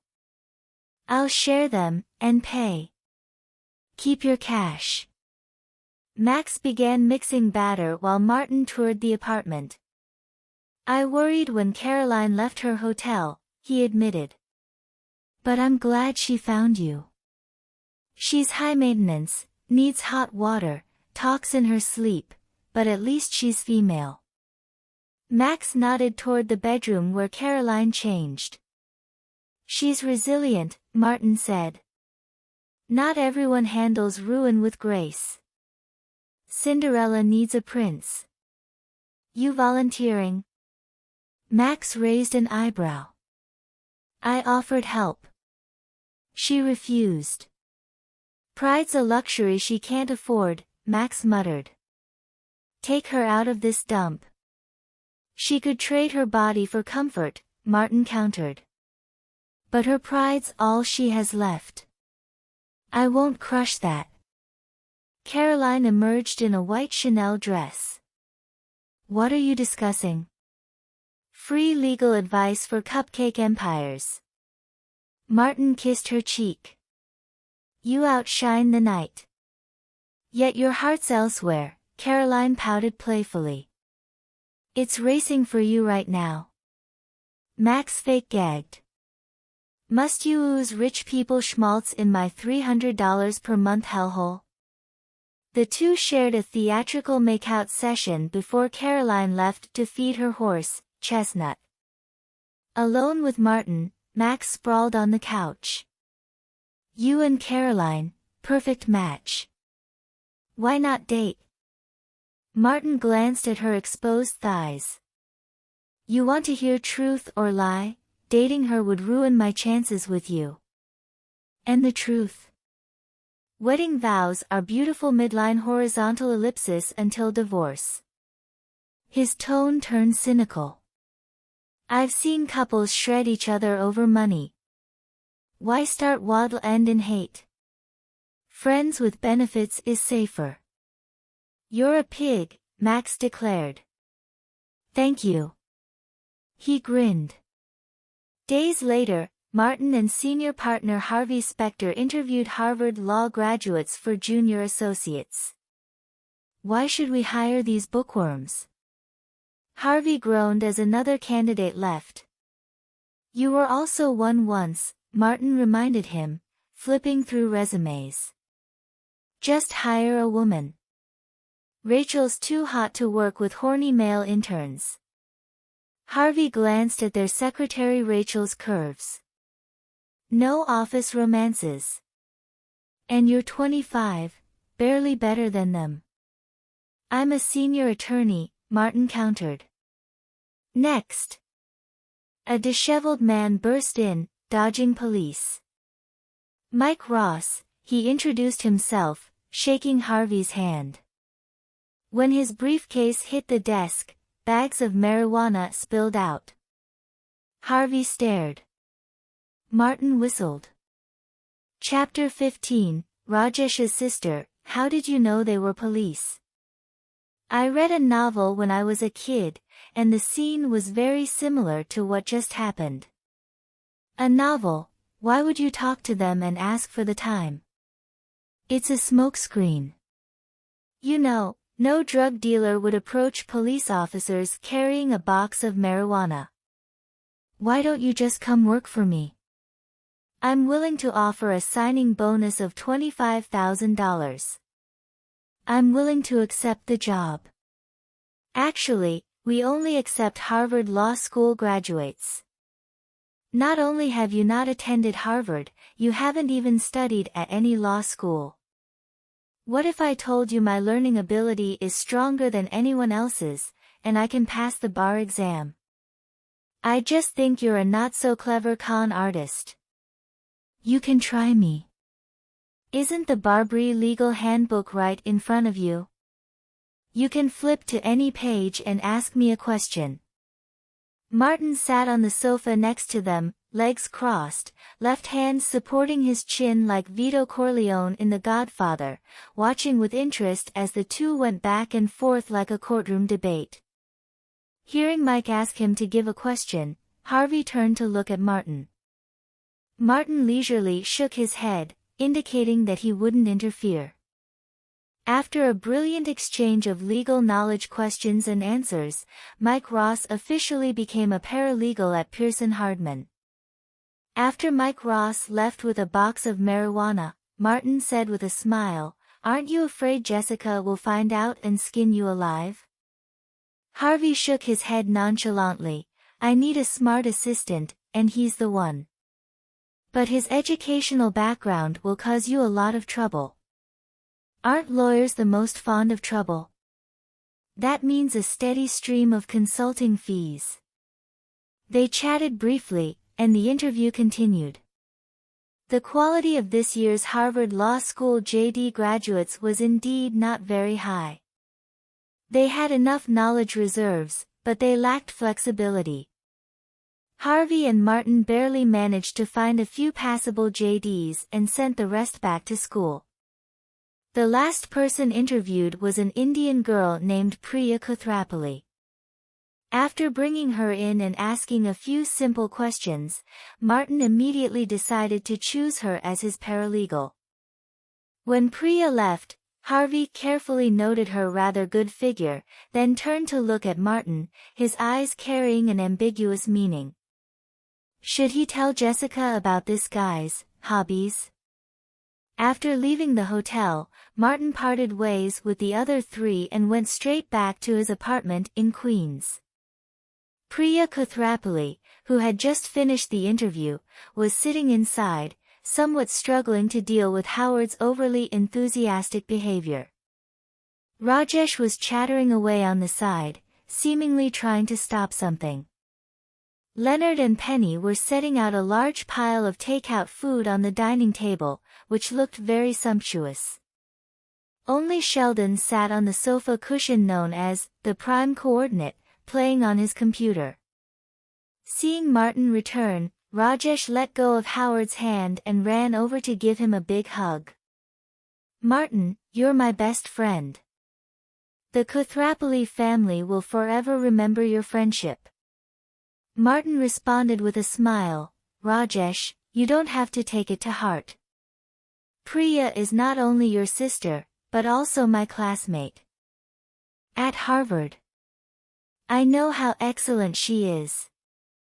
"That's right, Priya Kothrapalli is Rajesh's sister, his biological sister." No. Rajesh's Indian accent always made his nasal sounds particularly heavy. Not all excellent people can get such good job opportunities. At this time, Priya also stood up and walked over, hugging Martin with a smile. "Thank you, Martin. If it weren't for you, I would have returned to India by now. Starting Monday, please call me boss." Martin joked, then extended his right hand. "Priya, I wish you a happy future working together." "Happy working together." After returning to his room and changing his clothes, a small party celebrating Priya's successful interview was ready. "Let's dedicate the first glass to the beautiful Priya Kothrapalli, celebrating her formal graduation and the start of her legal career." Howard, who was particularly active today, stole the opening remarks. "To Priya." The friends all raised their glasses in a toast. Then, Priya spoke again, "Please allow me to dedicate the second glass to Martin. He not only gave me the opportunity, but also became a legend at Harvard Law School." To Martin. After 2 glasses of wine or drinks, Penny asked curiously, "Priya, what do you mean by that legend? What happened to Martin?" Of course, Martin has only been a doctor of law for a month, and now he is already a senior lawyer. Priya explained the internal position levels and promotion requirements of the law firm to the friends present, and also revealed that he had signed $14 million contracts in one night. Except for Penny's exclamation, the other 4 science nerds had no reaction at all. Priya expressed her incomprehension of this. Martin shrugged, picked up a piece of sweet and sour pork ribs and put it in his bowl. "Priya, these few are all geniuses. This kind of thing is nothing in their eyes. Okay. Priya expressed that she was completely defeated by this group of perverts. Penny happily came over and hugged Martin.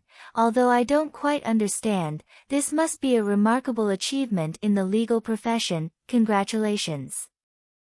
What followed was normal chat time, 6 young men and women eating and chatting. The atmosphere seemed very harmonious. It wasn't until Priya went to the bathroom that the hidden struggle was brought to the table.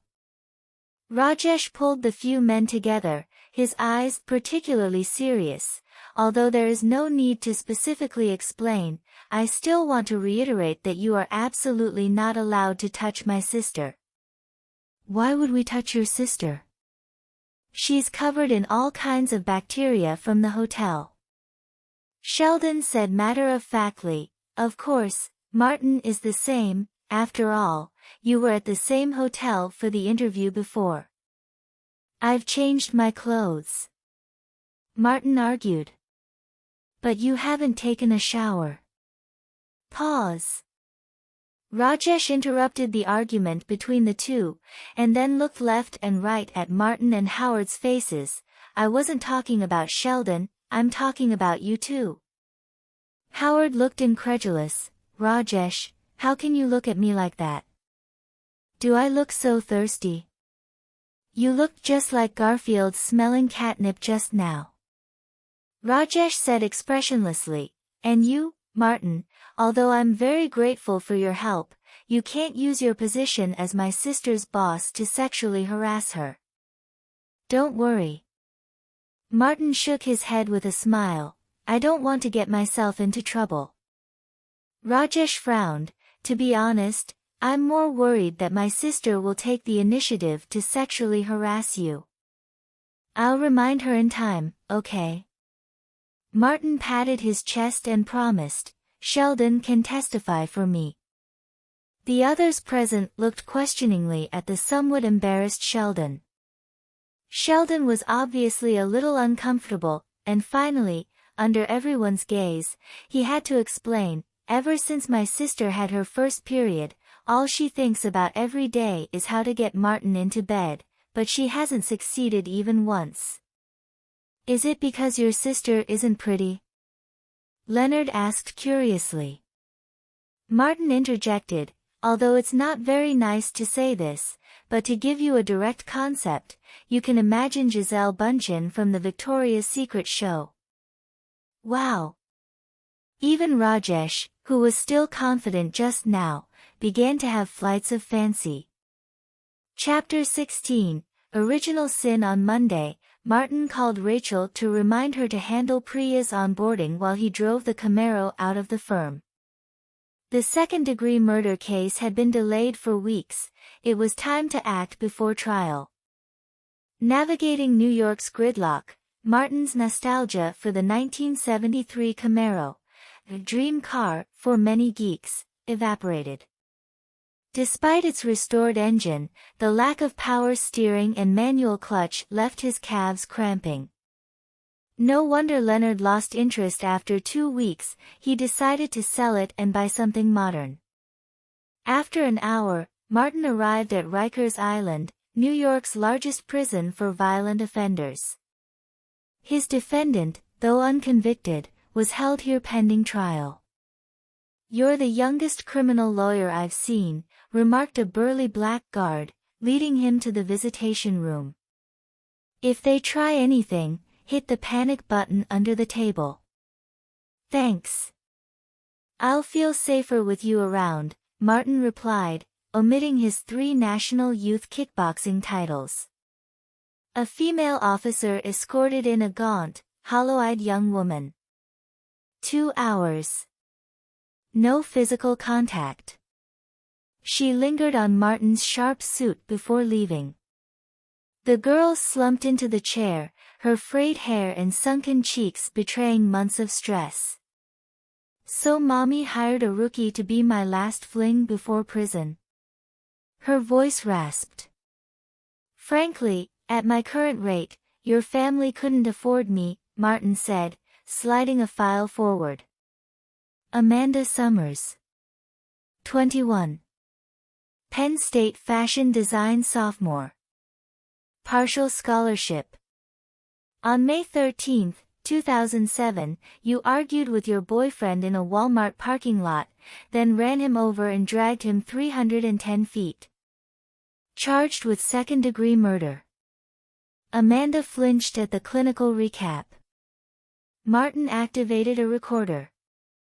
I'm here to help. But if you lie or withhold details, I can't work miracles. Can you midline horizontal ellipsis get me off? Hope flickered in her eyes. I'll try. The facts were brutal. Amanda's boyfriend, Sequoia Spencer, grew increasingly controlling. At Walmart, he'd raged after seeing her chat with a stranger. She'd struck him with a grocery bag, fled to her BMW X5, and, when he blocked the car, accelerated, pinning him beneath the chassis. 5 witnesses confirmed Sequoia never touched her.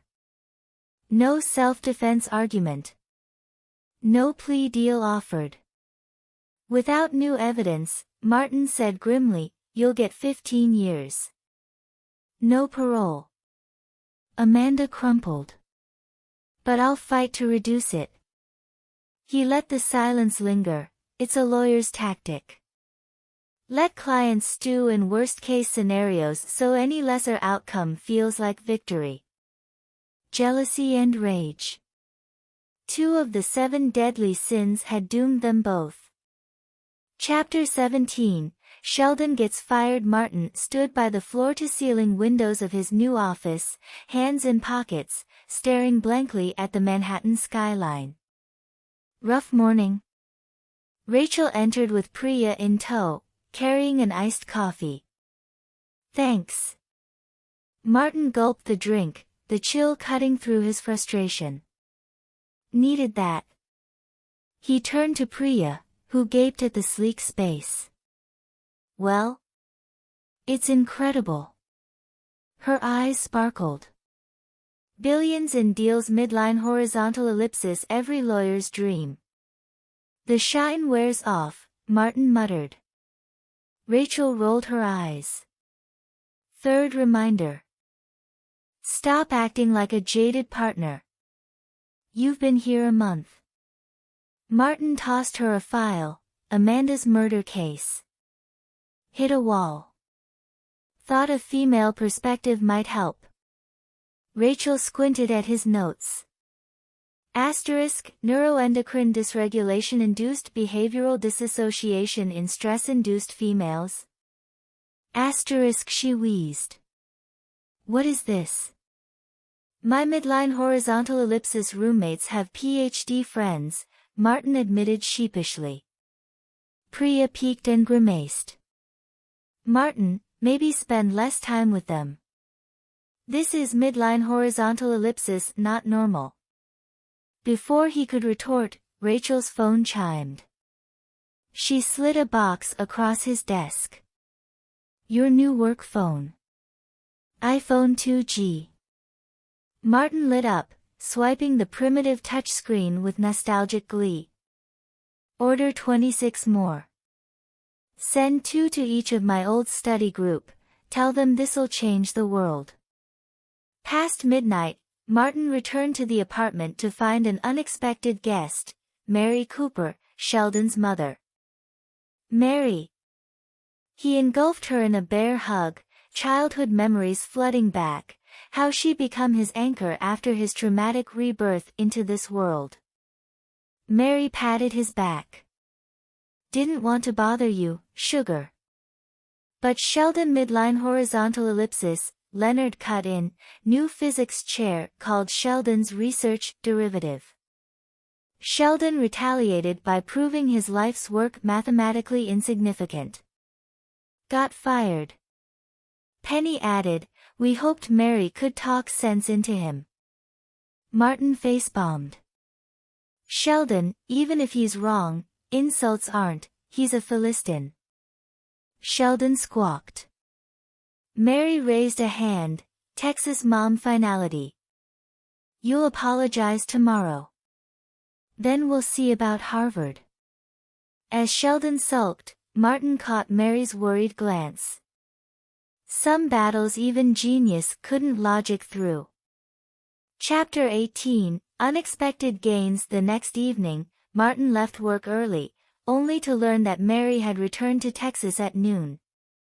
Sheldon kept his job but seemed unhappy. Mary had apparently hit it off with his new department head in a way that left Martin, her godson, mildly unsettled. Life at the apartment returned to routine, save for Leonard's restless pining over Penny. At work, Martin faced a stubborn second-degree murder case. Under common law precedent ruled, and after scouring vehicular manslaughter cases, he found no clear path to exonerate Amanda. Frustrated, he paced in his office until Rachel brought ice water and reminded him, payday. Checking his Citibank account, Martin whistled at the $72,652.80 balance. Modest by transmigration protagonist standards, but enough for his hobbies, superhero comics and World of Warcraft subscriptions. The 14 contracts commissions would kick in later, once their existing legal agreements expires. Rachel, grumbling about bills and her LSAT exam struggles, joked about her old money status. Martin invited her to dinner and car shopping. This time, the two came to a comprehensive car dealership in downtown Manhattan. This store sells many high-end brands, such as the most common Mercedes-Benz, BMW, and Audi, as well as Ferrari, Porsche, Lamborghini, etc. The models are also very complete, which saves time and efficiency compared to visiting one store at a time. When it comes to choosing a car, men and women obviously have different focuses. Like Rachel, she likes the elegant and smooth body lines of Ferrari and Mercedes-Benz SLK, while Martin prefers the unruly heart under the low-key appearance of the BMW M2C. After all, this is the most classic suit hooligan before the advent of the Audi RS series. Although buying a car is a very personal matter, being too individual means being out of tune with the group. Rachel looked at the black BMW in front of her, her face a bit tangled. After all, you are a lawyer, you should choose models that you and your clients will be interested in, so that you can have more topics for conversation at business dinners. You're right, I'm just a bit of a collector. Martin's advantage is that he knows his own limitations. Now I need a car for commuting and meeting clients, with easy handling and comfort being the priority. After looking around, Martin chose a sky blue Porsche 911 four-wheel drive Turbo S for $113,000. In his previous life, many cloud car enthusiasts looked down on the 911, thinking that it couldn't even be considered an entry-level sports car, and it was not as high-end and atmospheric as a Ferrari at all. Every time he saw these remarks, Martin wanted to spray a mouthful of salt soda on their cheap keyboards that cost no more than 300 yuan. Without mentioning too many professional data, just looking at its perfect 4:6 front and rear brake ratio, you can know how much effort the world's top car engineers have put into the performance tuning of this car. And then look at Ferrari, too flamboyant. This kind of comprehensive car dealership showroom has cars in stock, and they sell one for every one ordered. Martin asked Rachel to follow the salesperson to go through the formalities, while he sat in the driver's seat to familiarize himself with the many function buttons. Many sports cars have their own unique driving habits, and Martin was still thinking about whether to sign up for a Porsche advanced driving course, at least to learn drifting or emergency obstacle avoidance. Just then, a voice reached his ears. BMW's quality is beyond doubt, and the X5 is also the first choice for many successful people. BMW X5? Amanda seemed to have driven this car and killed her boyfriend? Martin couldn't help but turn his head to look over. The salesperson in the store was showing a middle-aged couple the BMW X5, right next to the M2C, not far from his Porsche 911. This is the latest electronic gear lever control system launched by BMW. Yes, the operation is very simple. Upward is reverse gear, and downward is forward gear. It's very similar to the operating lever on the F-22 fighter jet. Listening to this, Martin's heart moved, and he got out of the Porsche and came to the BMW X5. First, he stretched his head to look at the somewhat unique chicken leg gear in the car, and then stood aside thoughtfully. Sir. The salesperson politely interrupted Martin's thoughts. Do you need me to introduce it to you? Martin put his left hand on his chest, and his right hand kept stroking his chin. The gear of this car seems to be a bit different. Yes, this is the latest electronic gear lever system launched by BMW last year. It is different from the traditional straight gear and snake-shaped gear. The operation is more convenient, and the entire car series only the X5 uses it first. The salesperson explained eloquently. Last year. First time using it. Martin frowned. In other words, its operating method is very different from the old automatic transmission. There is not much difference, but it may not be as intuitive as the traditional automatic transmission, but the convenience and intelligence of the system have been greatly improved. Martin put down his hand and put it in his pocket, the corner of his mouth slightly raised. Not so intuitive, a very interesting way to describe it. The salesperson couldn't understand the young customer's point of interest. Just then, Rachel and the salesperson came over with the documents. Martin, you need to sign here first and then pay. Chapter 19, Courtroom Drama in a Restaurant. Trust me, Martin, this won't work.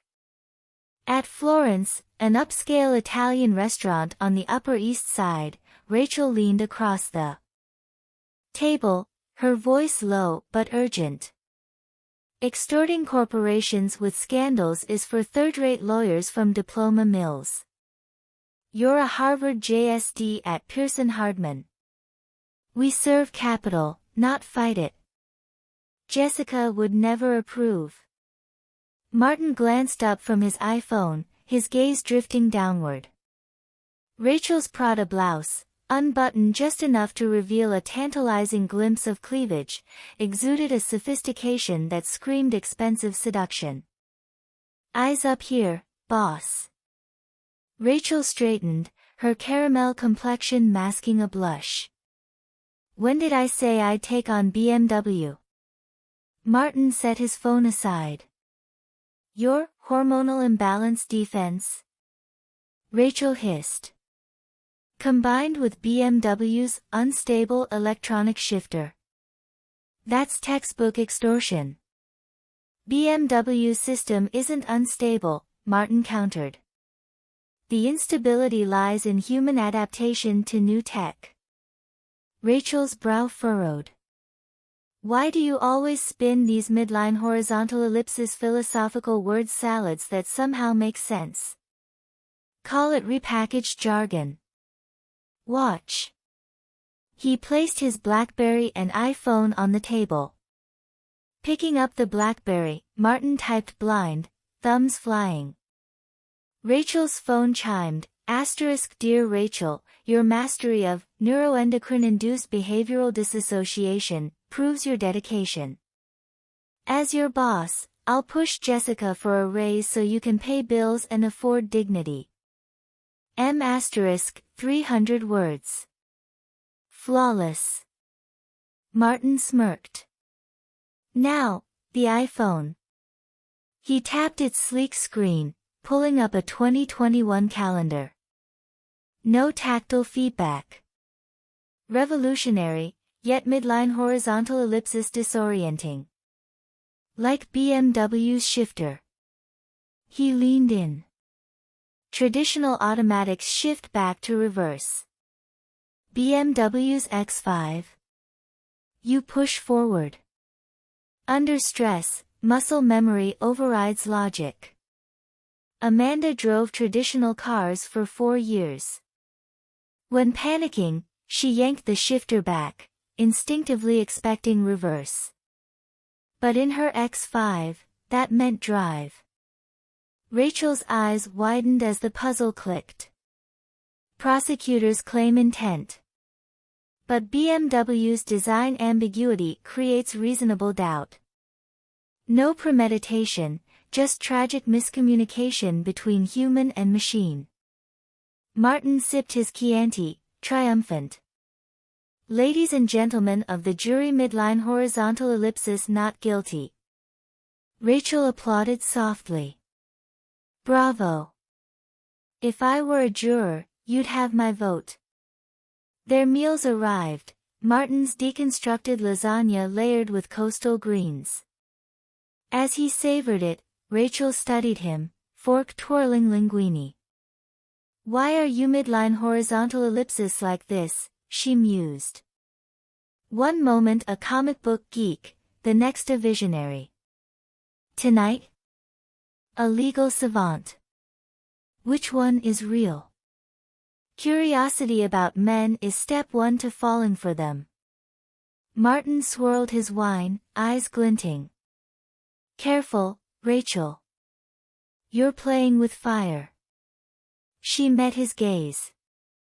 So what if I am? Martin replied, do you know my principles?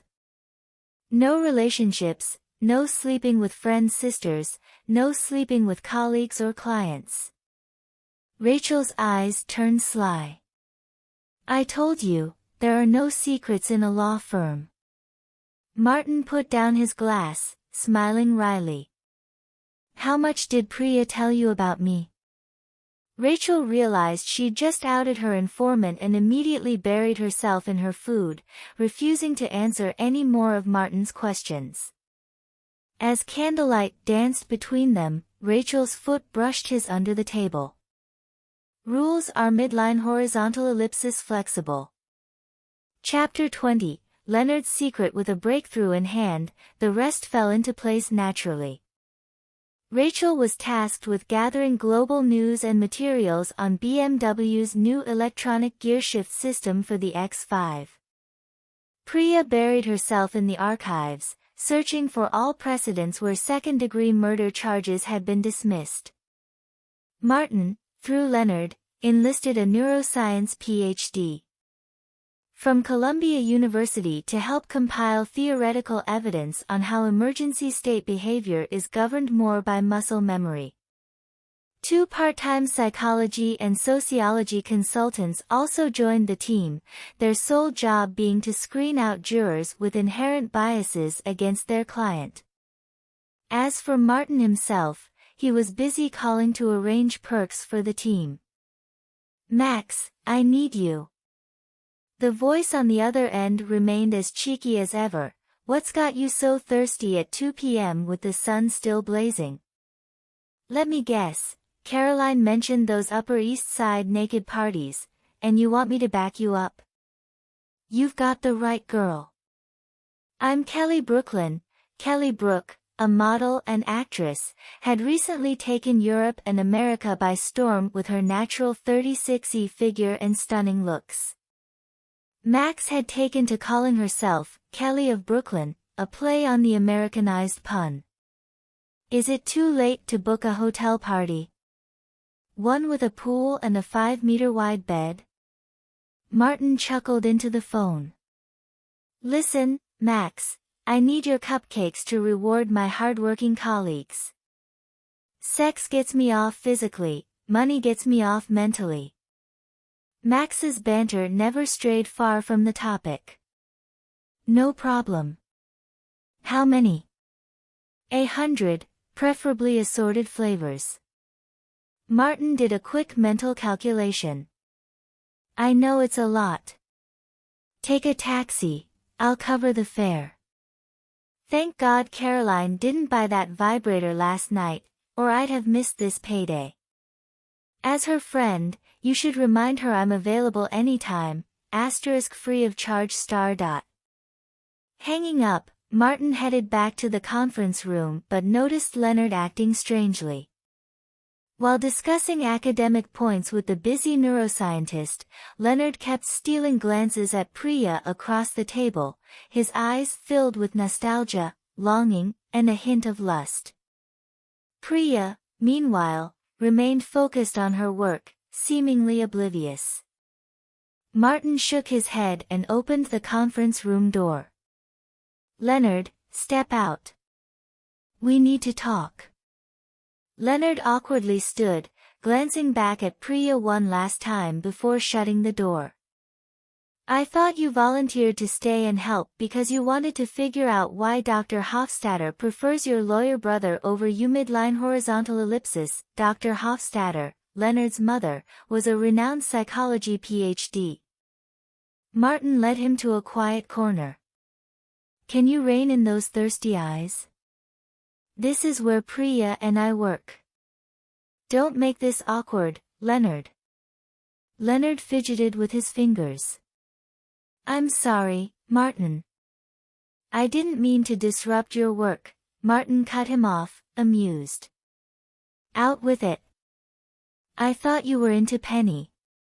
Why the sudden interest in Priya? Leonard hesitated, then confessed, it's not me, I mean midline horizontal ellipsis last night, we midline horizontal ellipsis something happened. You're serious? Martin's voice jumped 50 decibels. You too actually, keep it down. Leonard hissed. Penny's dating someone new, so I wanted to talk. Priya had time, so I went to her apartment midline horizontal ellipsis, then she kissed me and pushed me onto the couch. In the US, friends sharing intimate details was normal. Leonard recounted their yoga session in vivid detail, leaving Martin wide-eyed and envious. Lucky bastard. Midline horizontal ellipsis. It was amazing. Leonard's tone shifted from pride to confusion. But when I tried to talk about us, she kicked me out. Did I do something wrong? Your relationship? Martin said pointedly. Let me be clear, you messed up. When? The moment you tried to take things further after getting laid. Martin laughed. Leonard, Priya's Indian. She's had to work twice as hard to survive in Manhattan's prejudiced jungle. That pressure's crushing her. Get it? Leonard squirmed. So, she has zero time or energy for a relationship. Martin schooled the clueless romantic.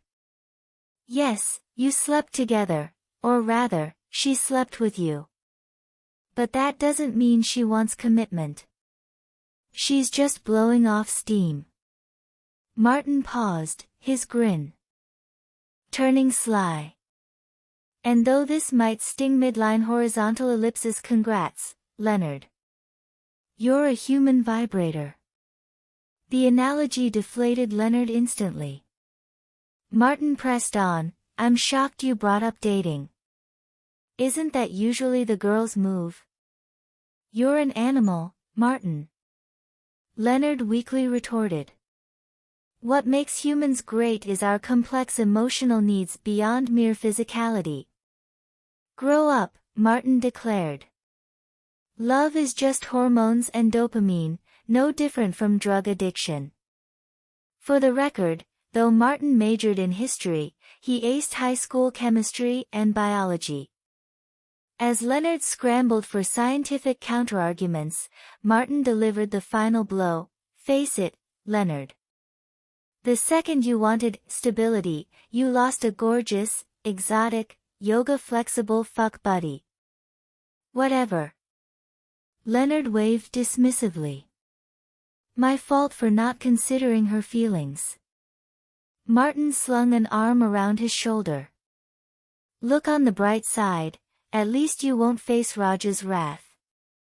We did promise not to hit on his sister. You broke the rules. Post heart to heart, Leonard bid the team goodbye. Martin watched Priya closely, but she showed no reaction. Later, Max barged in with 3 large cake boxes. Max, I can't afford a space shuttle, Martin joked, helping her unload the colorful cupcakes onto the cluttered table. He bit into a chocolate one. You sure these aren't laced with weed? This is a law firm. Save the fun for the archives. Your archives have a 5-meter bed? Max shot back, eyeing the mountain of case files. What's all this? Plotting world domination. Martin shrugged. In a way, law already rules Earth, except the high seas and a few cannibal tribes. We're just its overworked clerks.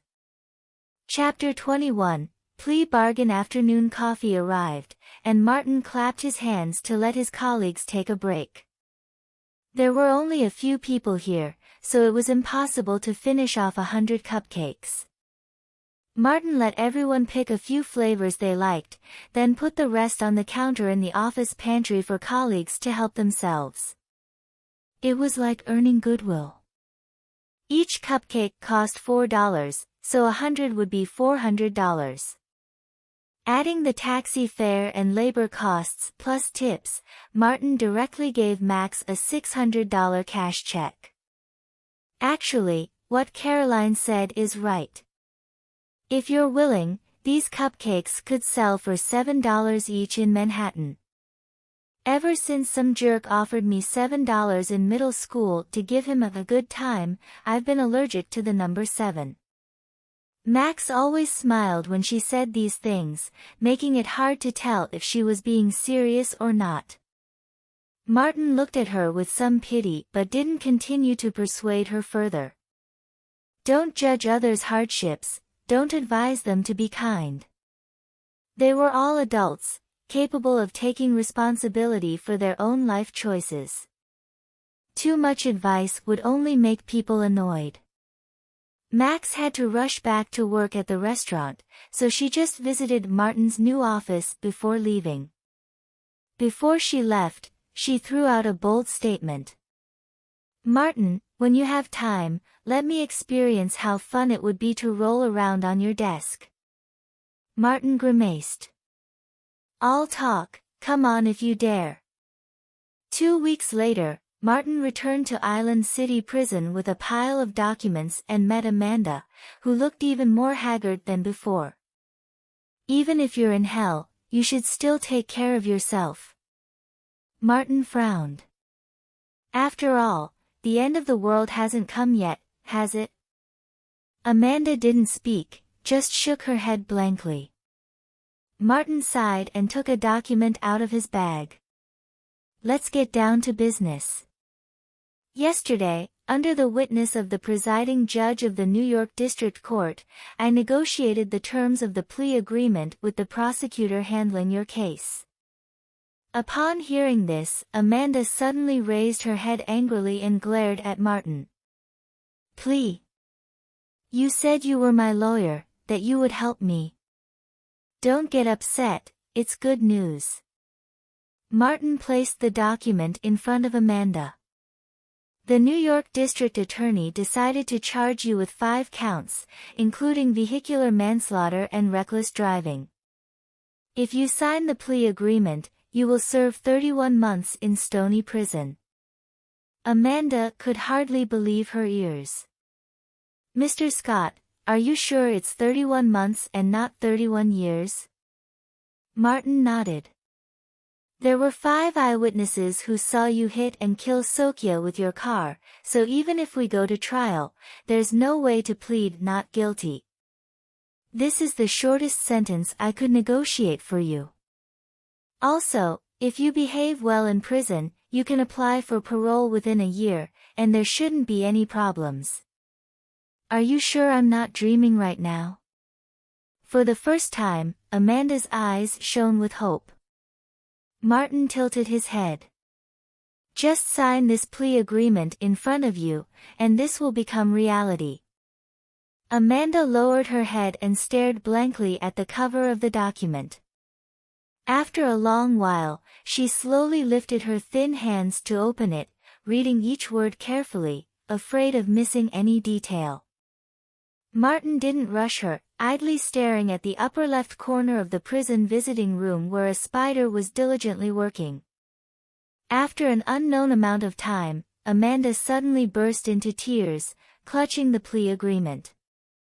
Martin glanced over, pulled out some tissues from his briefcase, and handed them to her. Just a reminder, I didn't bring a second copy of the agreement. If your tears stain the paper, you'll have to wait until tomorrow to leave. Upon hearing this, Amanda quickly placed the agreement on the table and wiped her face with the tissue. Thank you. I thought my life was over. I don't know what to say. You saved me. Martin didn't feel proud because of his client's gratitude. After all, on the other side was a living person's life. Although Amanda's boyfriend had an obsessive need for control and was quite annoying, he didn't deserve to die. But as a lawyer, he couldn't guarantee the interests of his client while also considering the feelings of the other side. After guiding Amanda through signing the plea agreement, Martin double-checked everything before carefully placing it back in his briefcase. Next came another document. This is the Civil Liability Compensation Plan. Since the case has been classified as a traffic accident, most of it will be covered by your insurance company. Look over the remaining part and see if you can accept it. If not, you can file an objection. Amanda took it and looked. The miscellaneous fees added up to a total of $830,000, and she only needed to pay $150,000 herself. Mr. Scott, I may not have that much money.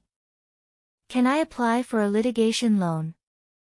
Martin wasn't concerned. After all, Amanda was still a college student, her family was relatively well off, and her usual income was just pocket money from her parents or a supplementary credit card. Without a loan, she wouldn't be able to pay the compensation. Some might ask, since her family is doing all right, why not let her parents help? This touches upon the most powerful and disliked department in the U.S., the IRS, Internal Revenue Service. Let's take Amanda's situation as an example. First, Amanda's parents would need to sell their tax avoidance investment stocks to get cash. During this process, they would have to pay 28% federal tax, 8.8% New York state tax, about 3% stock market commission, stamp duty, etc. Then, after handing over the cash to Amanda, they would also have to pay a 14% gift tax. In other words, for Amanda's parents to help pay the $150,000 compensation, they would actually have to spend nearly $220,000. If Amanda chose a litigation loan, not only could she repay it in installments to reduce pressure, but paying it all off within 5 years would only cost her around $180,000. The choice was clear. Martin always felt that the reason American parents and adult children weren't as close was entirely due to those tax specialists with command over 2 aircraft carriers and 30 F-22 fighter jets meddling. Of course, Martin's legal fees also required Amanda to take out a loan to pay. In fact, it wasn't too much, just over $20,000. After all, the appearance fee for that neurobiologist was $5,000. How did you manage to do it? As soon as Martin returned to the office, Priya left her cubicle and rushed to his office. Weren't you fully involved? Martin countered, loosening his tie and gulping water. I mean the prosecutor. Priya's eyes were full of admiration. He could have charged her with manslaughter. Why did he downgrade it to a traffic offense? Martin finished drinking, threw away the cup, sat on the sofa, and deliberately made his voice hoarse. I gave him an offer he couldn't refuse. Holding a gun to the prosecutor's head is a federal felony. Priya immediately showed off her status as a die-hard fan of The Godfather.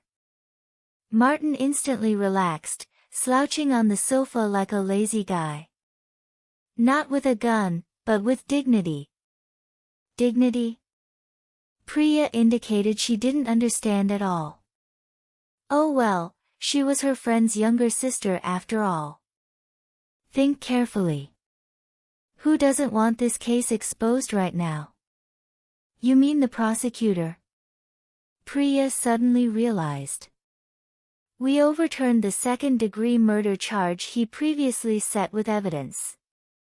Even if Amanda is convicted of manslaughter in court, exposing it to the media would cause him to lose face completely.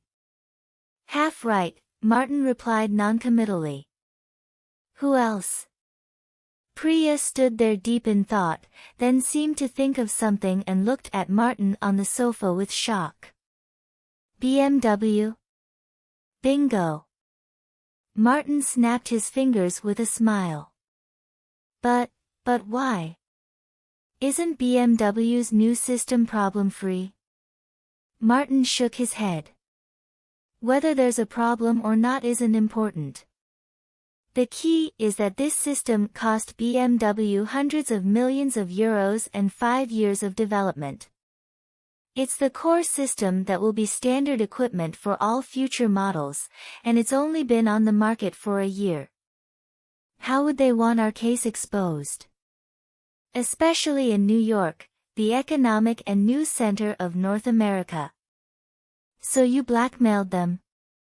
Not blackmail, but to avoid unnecessary misunderstandings between our firm and BMW, we proactively sent them a legal risk warning and PR suggestions. And then? Last week, BMW's Vice President of Marketing for North America expressed appreciation for the efforts of the New York police to maintain local security, and announced that next month they would donate 5 3 Series cars as official vehicles. What does the police have to do with this case? The New York District Attorney's Office is an independent judicial body and cannot accept corporate donations. Dirty politics. There's nothing clean in the adult world. End of chapter. Chapter 22. Rajesh's blind date finally wrapping up Amanda's case. Martin was in high spirits.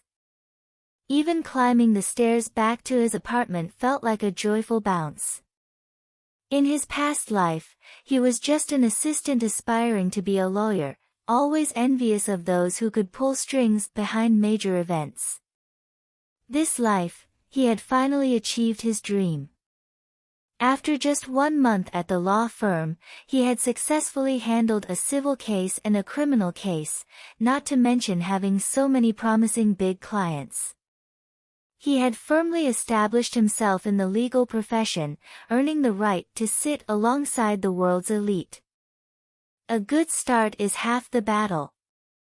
Whistling as he opened the door, he found his 4 friends gathered on the couch staring at a laptop. Let me guess. The new Star Trek movie tickets are on pre-sale.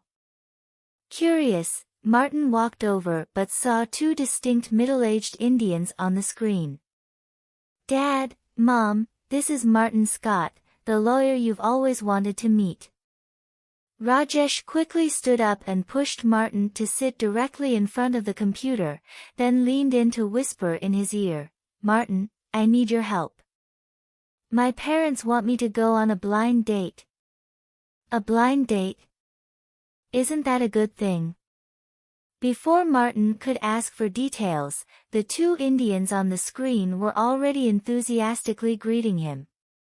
Mr. Scott, I'm very glad my son has such an excellent friend as you. Midline horizontal ellipsis and Priya, thank you for everything you've done for them. Hi, Mr. and Mrs. Kuthrapali, nice to meet you. Martin put on his client-facing smile. You have 2 outstanding children. I'm curious about your successful parenting strategies. Of course, I don't have kids yet, but it doesn't hurt to prepare in advance. As Martin chatted comfortably with Rajesh's parents, the others exchanged glances. Rajesh, are you sure this is Martin's first time meeting your parents? Howard exclaimed from the side. He's acting like the most accomplished child in your family. Martin has always been able to win over elders, like my mom and grandma, Sheldon testified. It's been like that since we were kids. Damn it, if only I could have half of his social skills. Midline horizontal ellipsis, Leonard trailed off, guiltily glancing at the dejected Rajesh. A string of flattery and subtle praise made the Kuthrapolis on the other end of the video call extremely happy. They immediately invited Martin to visit India, even promising to pass down their family secret oil formula so he could have smart and beautiful children in the future. After reluctantly ending the video call, Martin turned to Rajesh. So, what's this about the blind date? It's exactly what you saw. Rajesh looked angry. They gave my number to the daughter of a family friend, and they want me to meet her this weekend. I had my own plans. Sheldon chimed in with some trivia. From an Indian cultural perspective, parents play a significant role in deciding their children's marriages. Martin shrugged. Why not go see her? She might be a pretty girl. But I can't even talk to girls. Rajesh appeared normal most of the time, but whenever he encountered a beautiful woman, he would get so nervous he couldn't speak, a long-standing issue. Even Penny, whom he'd grown familiar enough with to play games together, wasn't an exception. Well, let's think about it. There must be a solution, Martin said as he loosened his tie and stood up. At that moment, Penny came over from across the hall. Hey! Friends, Martin, I'm glad you're here too. I managed to convince the manager to transfer me from waitressing to bartending. I need to practice making cocktails. Can you come over and give me some advice? A gentleman never refuses any request from a beautiful woman. Howard, feeling quite confident, stood up. Since meeting Martin, Howard had been trying to emulate his communication style and fashion sense, but he always ended up looking mismatched. When Martin arrived at Penny's apartment after changing clothes, he found Leonard and Rajesh already drinking. Sheldon, who only drank sugar-free Coke, was being ignored by Penny, while Howard had annoyed her with his clumsy attempts at flirting. All right, let's skip you, Martin. What do you want to drink? A pure martini. Martin sat down at the bar. If I weren't a lawyer, I might try applying to MI6. Thank God. Finally, someone ordered a proper cocktail. Penny, dressed casually, threw her hands up in relief and began picking out ingredients. Let's see midline horizontal ellipsis dry gin midline horizontal ellipsis vermouth midline horizontal ellipsis sorry, Martin, we might not have olives. Don't worry about it.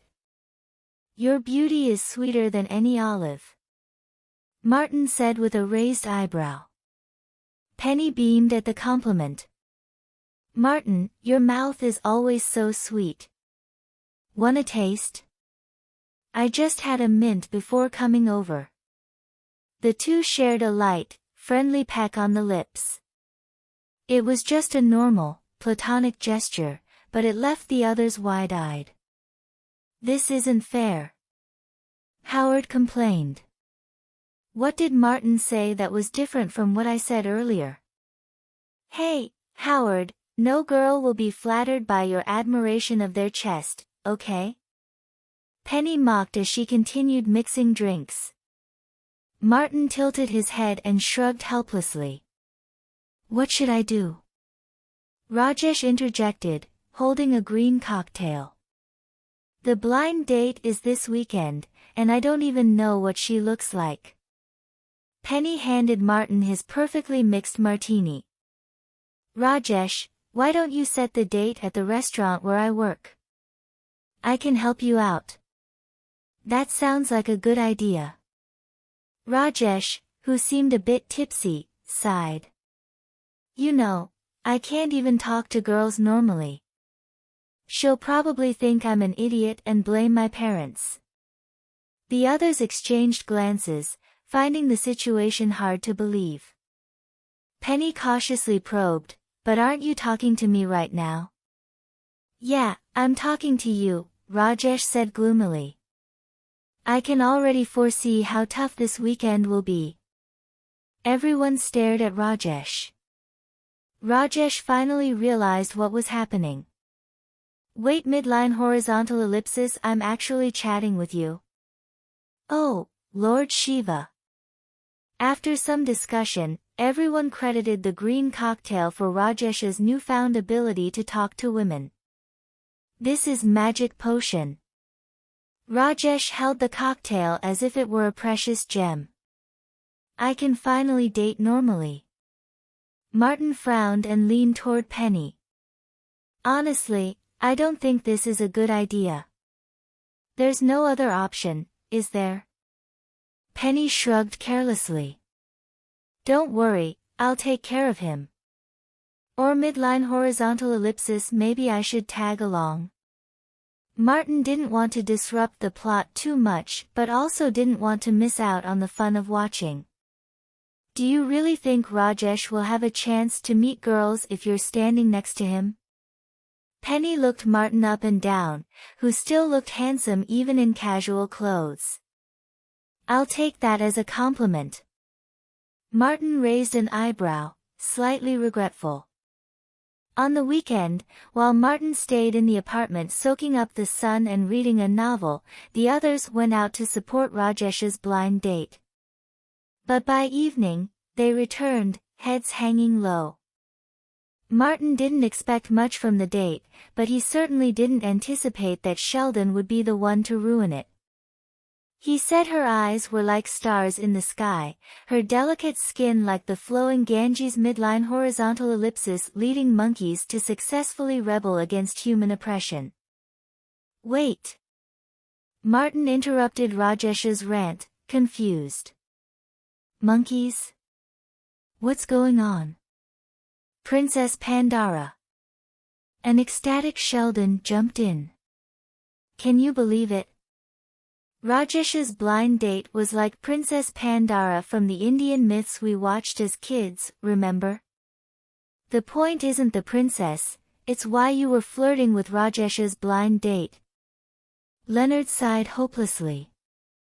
You ruined the whole date. Sheldon looked puzzled, but Martin seemed thoughtful. Guys, don't you think Sheldon's method might actually suit you? Huh? Everyone looked at Martin, confused. Martin shook his head. Don't you always complain that you can't approach girls normally? Why not follow Sheldon's lead and imagine the person you're talking to as a character you like, then express your admiration for that character? I get it. Howard was the first to react, running out while practicing in advance. Your curves are as graceful as the Hulk's midline horizontal ellipsis, Martin slapped his forehead. I think we need to call an ambulance for him in advance. End of chapter. Chapter 23, Max's Business. Why do all legal dramas end up being crime dramas? Because, aside from the glamorous courtroom debates, the rest of a lawyer's daily work is incredibly boring. Drafting contracts, reviewing contracts, finding clients, discussing collaborations, researching cases, gathering materials. 80% of a lawyer's job revolves around printers and photocopiers, while the remaining 20% isn't much different from that of a regular salesperson. Since joining the law firm, Martin hadn't had the chance to leave the office before 9 in the evening. And because the firm operated as a partnership rather than a corporation, junior lawyers didn't even get overtime pay. Thankfully, weekends were still sacred. People had forgotten how hard-fought those days off were for laborers and unions in the last century. They now simply saw them as God-given gifts. Humans are good at forgetting. One day, Martin left the office building close to 10 o'clock. He hopped into his sky blue Porsche 911 and headed to Brooklyn, planning to grab something to eat at Williamsburg restaurant. Yo! My man! Upon entering the restaurant, Martin fist-bumped Earl, warmly hugged the owner, Leigh, and repeatedly emphasized hygiene issues with Oleg before finally settling into a booth. Everyone here loves you. Caroline, who had clearly adapted well to her role as a waitress, chimed in. Tonight then. Mexican chicken wrap or cheese steak pie? Martin's eyes darted around mischievously. You know my answer will always be you. You're making me burn with desire. Caroline leaned in close, whispering before giving him a long, passionate French kiss. It was a public place, so both Martin and Caroline had to exert considerable effort to restrain themselves from putting on a live performance in the booth. After reluctantly parting, Caroline sauntered off to the kitchen to place the order, her eyes glistening like spring water. Beef burger, fries, and a Diet Coke. Martin never wasted time deciding what to eat at this kind of restaurant. After serving her customers, Max came over to greet him. Hey, Martin, you should have called the fire department before coming in. You mean I'm hot? Though Martin guessed what Max meant, he still played dumb. Max smirked and shook her head. You know, the table I just served was scared by you and Caroline. They kept asking me how they could score with a waitress in a booth. Martin glanced over curiously. Sure enough, another socially awkward nerd. I'm always charming, babe. Martin sighed helplessly, then set aside his teasing tone. Max, have you thought about what I mentioned to you a few days ago? Max put on a pained expression. Martin, I really appreciate the opportunity, but midline horizontal ellipsis, it's not a good time. A week earlier, the cupcakes Max delivered to Pearson Hardman Law Firm had been a hit. 70 cupcakes were snapped up halfway through afternoon tea time. Upon hearing this, Martin suggested to the administrative department that Max's homemade delicious cupcakes become one of the fixed desserts in the firm's pantry. The idea was approved by Jessica, the firm's big boss. But when Martin shared the news with the two struggling sisters, their reactions were vastly different. Caroline was thrilled, seeing it as her best chance to turn her life around and return to Manhattan. Max, however, hesitated and seemed reluctant. At $3 per cupcake, delivering 150 cupcakes a day would bring in nearly $400. Subtracting costs of less than $1 per cupcake, Max could make a profit of $300 a day. Over 20 working days in a month, that amounted to $6,000 in pure profit, and tax-free, thanks to her extensive experience dodging the IRS. By Martin's calculations, Max had no reason to refuse. Max, tell me honestly, are you really being chased by 1,000 armed men trying to collect debts? Did you really smuggle cocaine for a Mexican drug lord and then steal his shipment? Aside from that explanation, Martin couldn't think of any other reason for her hesitation. All right, fine. That was just a slight exaggeration of my tragic past. It's actually only 999 people. Max's words were always difficult to discern as truth or fiction. Martin gave an exasperated look. Max, this is a good thing for you.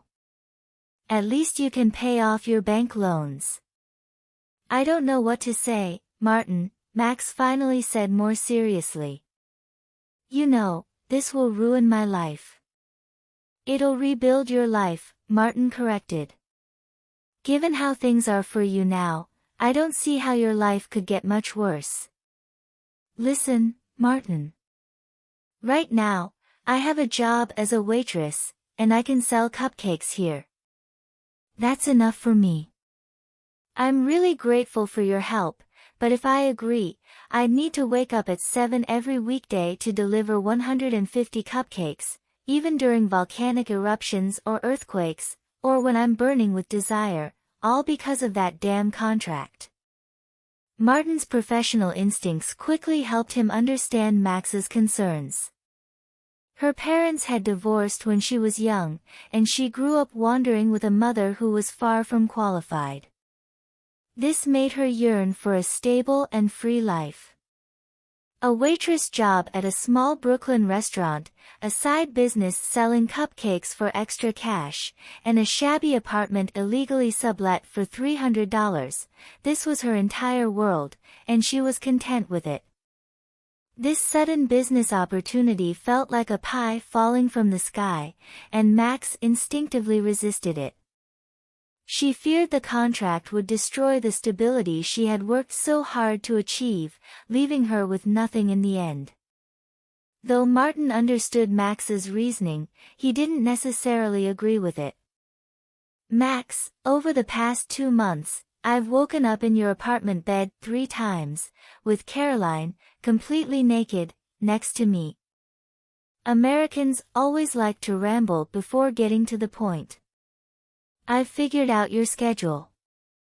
You come home at 2:30 a.m. to bake cakes, sleep at 4 a.m., wake up at 8 a.m. to babysit for that model who treats her own kids like Barbie dolls, return home at 2 p.m. to pick up the cakes, and work at the restaurant from 4:30 p.m. until 2 a.m. Max's eyes widened. Damn it, you're a spy. Martin tilted his head nonchalantly.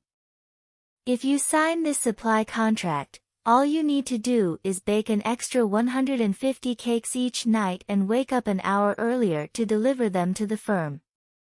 The rest of the time, you can stick to your usual schedule. See? Your life won't change much, will it?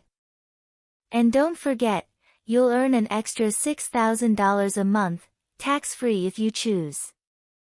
Max seemed swayed.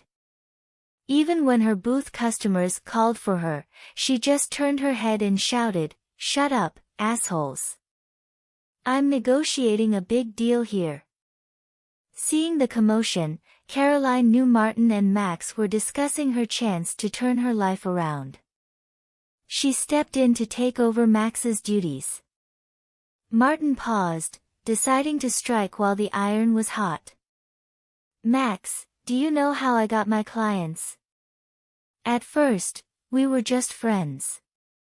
Then I convinced them to start businesses with their laptops, helped them rent garages for almost nothing, and shared all sorts of crazy ideas with them. Do you know what happened? They all became billionaires. Trust me, we're only adding to your life, not taking anything away. Before everything stabilizes, we don't need to change your current lifestyle, just make it a little busier. If everything goes smoothly, whether to change or maintain your life will be entirely up to you. Finally, Max was persuaded by Martin's persuasive words. All right, Martin. What do I need to do? Sign this supply contract and my attorney-client agreement. Then, next Monday morning, bake an extra 150 cakes and deliver them to Pearson Hardman by 7:30 a.m. That's it. If Max had played World of Warcraft in 2014, she might have solemnly asked, "What's the cost?" Unfortunately, it was only 2007. The heroes of Azeroth had just begun their journey to Outland, currently locked in endless battles with Illidan and Kael'thas, one man against many, grinding away millions of times a week. Tragic. And Max couldn't afford any entertainment beyond rolling around in bed. Seeing the standoff, Earl, the black guy who had been listening to rap at the cash register, casually walked over. Max, poor old Earl wants to live in a villa with a white nanny before he dies. Max immediately grabbed a pen and signed her name on the contract. Martin pretended to look disappointed and shook his head. Max, I thought I was younger than Earl. Earl is my lifelong love. You can't compete with him until I send him to the national park, Martin. Max looked relieved, her straightforward smile returning to her face. End of chapter. Chapter 24, Martin's Moral Compass. I never expected you to be an advisor for a business with a monthly income of less than $5,000. Jessica sat at her desk, flipping through the contract. Do you think Max's homemade cupcakes will become the next Starbucks? Martin sat across from her, half-jokingly replying, after all, the global cupcake industry is worth about $2 billion, yet all the players are still stuck in the primitive workshop era. Who knows? I respect your approach, Jessica said. She closed the folder and added pointedly, I remember you and Harvey interviewed a junior associate together. Do you know Mike Ross? Harvey's assistant. Of course, I was there. Martin nodded. Can you believe it? Today he came to work high as a kite and made a complete fool of himself in the elevator. Jessica rubbed her temples. If he hadn't greeted me, I wouldn't have wanted to admit he works here. At least he took the initiative, which shows that even while enjoying himself, he didn't forget to show proper respect to his superior. Martin wasn't sure what Jessica meant, so he just blurted out, that's a good thing, isn't it? Praying while smoking or smoking while praying? Your debate class must have been excellent. Jessica sighed in exasperation and tossed over a new folder. A new commercial merger case. I've been too busy lately to handle it, so it's yours now. Do you know the industry rules? Martin looked puzzled as he accepted the folder. 70%? Jessica nodded. This brings us to how law firms are structured. Law firms operate differently than traditional companies, resembling more of a celebrity studio model. Each lawyer functions as an independent entity, managing their own clients while leveraging the firm's resources for integration and collaboration. For example, Martin's clients from the support group are served by the entire firm, but no one is allowed to bypass Martin to contact them directly. Doing so is considered crossing a red line. However, it's common for colleagues to assist one another occasionally. In this instance, Martin recognized that Jessica was preoccupied with the bankruptcy restructuring of a large international pharmaceutical company and wouldn't have time for a smaller merger involving a company with only tens of millions in assets. Thus, it was entirely normal for her to pass the case on to him. According to standard practice, once the deal is completed, Martin would receive 70% of Jessica's earnings from the case. Martin didn't mind. He didn't have too much on his plate anyway, so taking on another merger case for practice wasn't a bad idea. So, he immediately agreed to take it on. Before returning to his office, Martin spotted the high as a kite Mike Ross Jessica had mentioned. He was chugging ice water in front of Rachel's cubicle. You pissed Jessica off, Martin called him into his office, enjoying the feeling of being a boss. What exactly did you do today? Smoking weed during work hours? It's all Louis Litt's fault. Mike Ross seemed to have sobered up quite a bit. He asked me to help him connect with a client, the 28-year-old tech prodigy who developed football heroes. He told me to get high with him to build rapport faster. Would you also go along if he asked you to swing with him? Martin shook his head. Harvey and I thought you were smarter than that. My previous drug test results didn't pass. Mike Ross nervously explained. He threatened me with the drug test report. Mike Ross hadn't attended any law school, but after an accident, he ended up working as a paralegal for Harvey Specter at Pearson Hardman, a firm that only hired Harvard graduates. Only Harvey, Martin, and their secretaries Donna and Rachel knew about this. In Suits, Mike and Rachel were an on-again, off-again tragic couple, though it seemed unlikely they'd end up together this lifetime. Louis Litt, the man Mike referred to, was one of the two senior partners at the firm, constantly competing with Harvey Specter for the sole senior partner position. With his chubby face and buck teeth, Louis was always at a disadvantage in the rivalry. How could he compete with Harvey Specter, who was even more handsome than Brad Pitt? Damn this superficial world. Martin chuckled and shook his head. Mike, your drug test results won't be a problem. Louis is bluffing. He's bluffing. Mike froze. How do you know? You're just a senior lawyer, you don't have administrative authority. I don't know for sure, but I trust Harvey.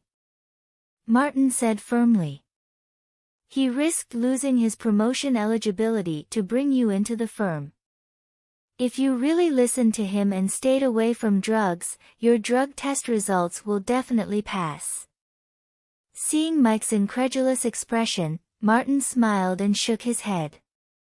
Mike, this is just basic interrogation tactics stuff. You didn't think of it because you already felt guilty, which clouded your judgment further. I'll go talk to him.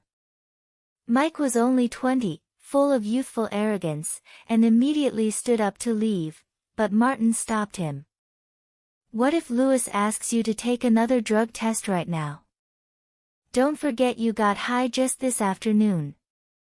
Mike stood frozen for a while before slowly turning around and explaining, according to FDA regulations from 1977, drug tests must be spaced out by at least 3 months. That's the power of the law. Martin clapped his hands with a smile. Go ahead, and while you're at it get me 2 tickets to next month's ballet at the Ibsen Theatre. I need to give my beautiful secretary a little mental boost. I'll make him give me 2 tickets as compensation. With that, Mike stormed off. Martin gradually let his smile fade, leaning back in his chair and staring out the window, lost in thought. He couldn't remember much of the plot of Suits anymore, only that Mike and Harvey handled legal issues while engaging in office politics. Martin wasn't particularly concerned about money, just enough to live comfortably, but he cared deeply about his legal career, which was perhaps the only reason he was striving to survive in this world. It was an obsession from his past life, a desire to climb to the highest echelons of society and see what the view was like from up there. After all, those conspiracy theories about the Freemasons and Skull and Bones and whatnot were really incredibly enticing. That was why, since college, he had been single-mindedly encouraging others to start businesses and offering advice. It allowed him to get closer to uncovering the ultimate secrets of this world.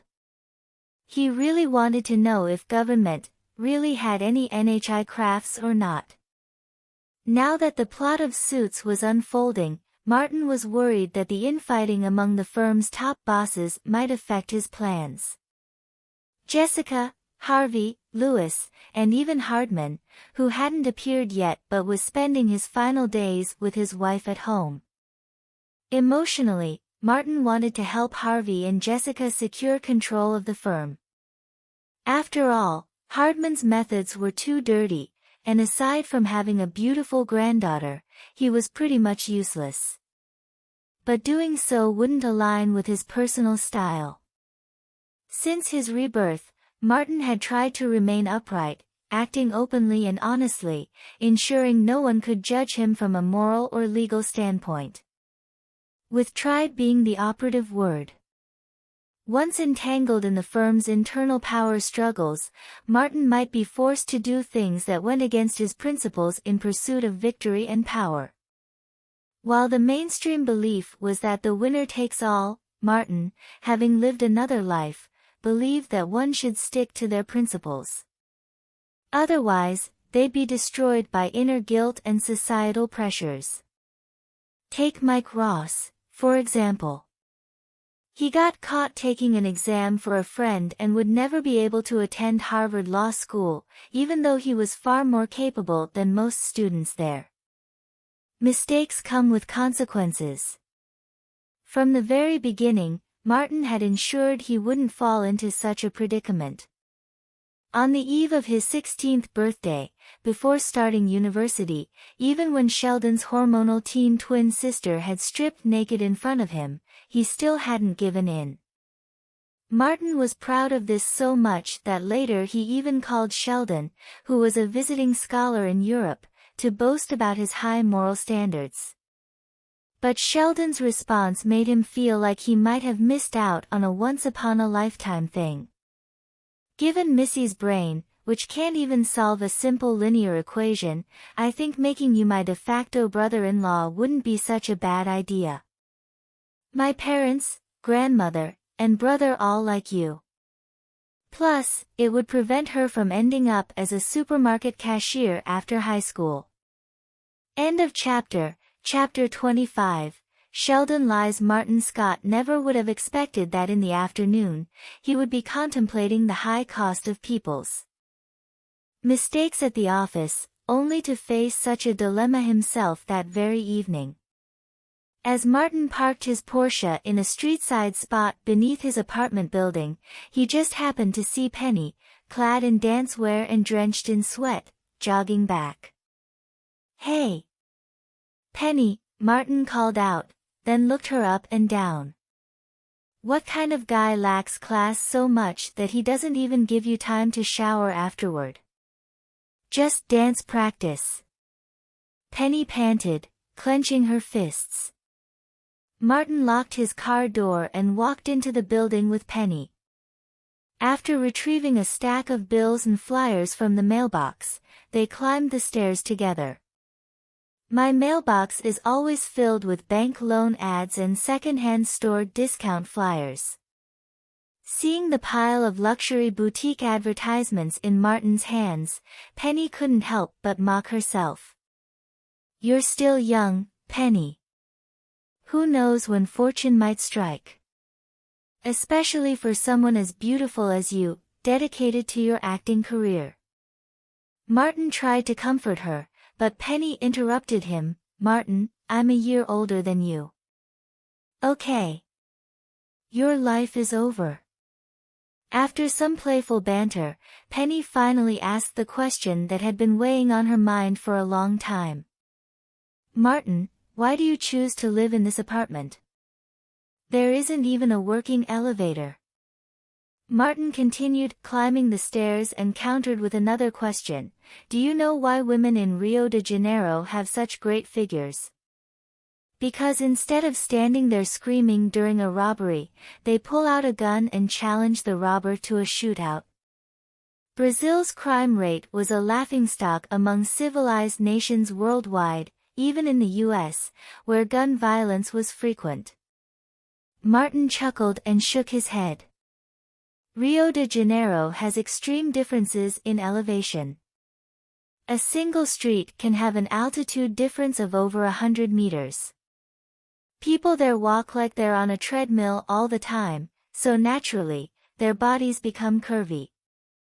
The same goes for Norway in Europe. Penny pouted. So that's why you can rock a $4,000 Italian handmade suit. Martin struck a bodybuilder pose. I've never doubted how a great physique complements a brilliant mind. After some teasing, Martin explained, actually, I rented this place first when I was still a student. Later, Sheldon came back from Europe and moved in, then Leonard. By the way, do you know how the elevator actually broke? Leonard discovered a new type of fuel that was lighter but more powerful, but he chose the wrong place to experiment. Sheldon noticed something was wrong first and threw the fuel into the elevator shaft, and boom. There's still an unresolved case file about this elevator explosion at the police station. I sneaked in to take a look last time. Chatting about random things, they reached their floor. Just as they were about to say goodbye, Sheldon opened the apartment door. Hi. Penny, glad I ran into you. Penny always felt a bit wary of Sheldon's peculiar logic. I must point out that Leonard's excuse for not attending your product launch on Friday was false. We didn't have a quantum mechanics seminar that night, he lied to you. What? Penny looked both incredulous and hurt. That's right. He was actually helping me cover up an embarrassing family situation. My cousin Reed Parker escaped from rehab and is now hiding in a motel on Long Island. Our whole family is going there on Friday to help him return to rehab, and Leonard needs to drive us. God as his witness. Martin was certain the Coopers didn't have a relative named Reed Parker. After all, Martin had met the entire Cooper family at the funeral of Sheldon's father, Mr. George Cooper, where he attended as the godson of the widow. Sheldon lied. Martin wasn't going to miss this spectacle. He stopped at the doorway, leaning against the doorframe to watch the drama unfold. Penny quickly calmed her anger from being deceived, and instead, she seemed touched. You mean Leonard lied about having a seminar on Friday just to help you cover up a family scandal? I must say, that's really kind of him.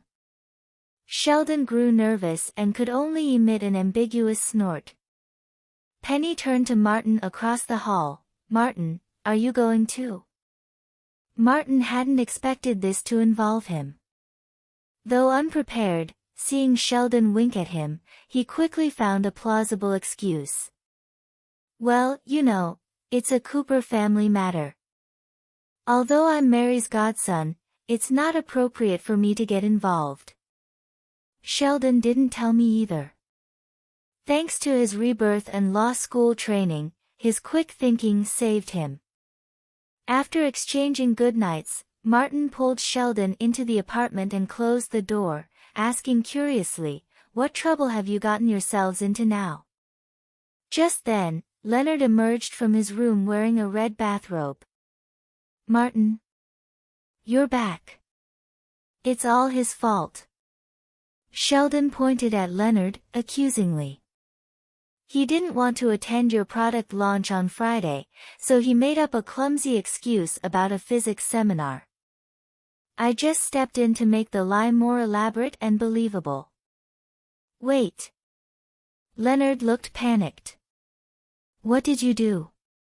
Sheldon explained everything from the beginning. Penny had a product launch performance this Friday, and she happily invited Leonard and Sheldon. But Leonard didn't want to go, so he made up an excuse about a physics seminar on Friday night. This excuse made Sheldon uneasy because it was too easy to uncover, which could damage their good relationship with Penny. So, Sheldon decided to spin a more convincing lie. Thus, the Cooper family suddenly gained a 21-year-old cousin named Reed Parker, who had wandered through U.S. military bases around the world, been abused by missionaries, and turned to drugs to escape reality.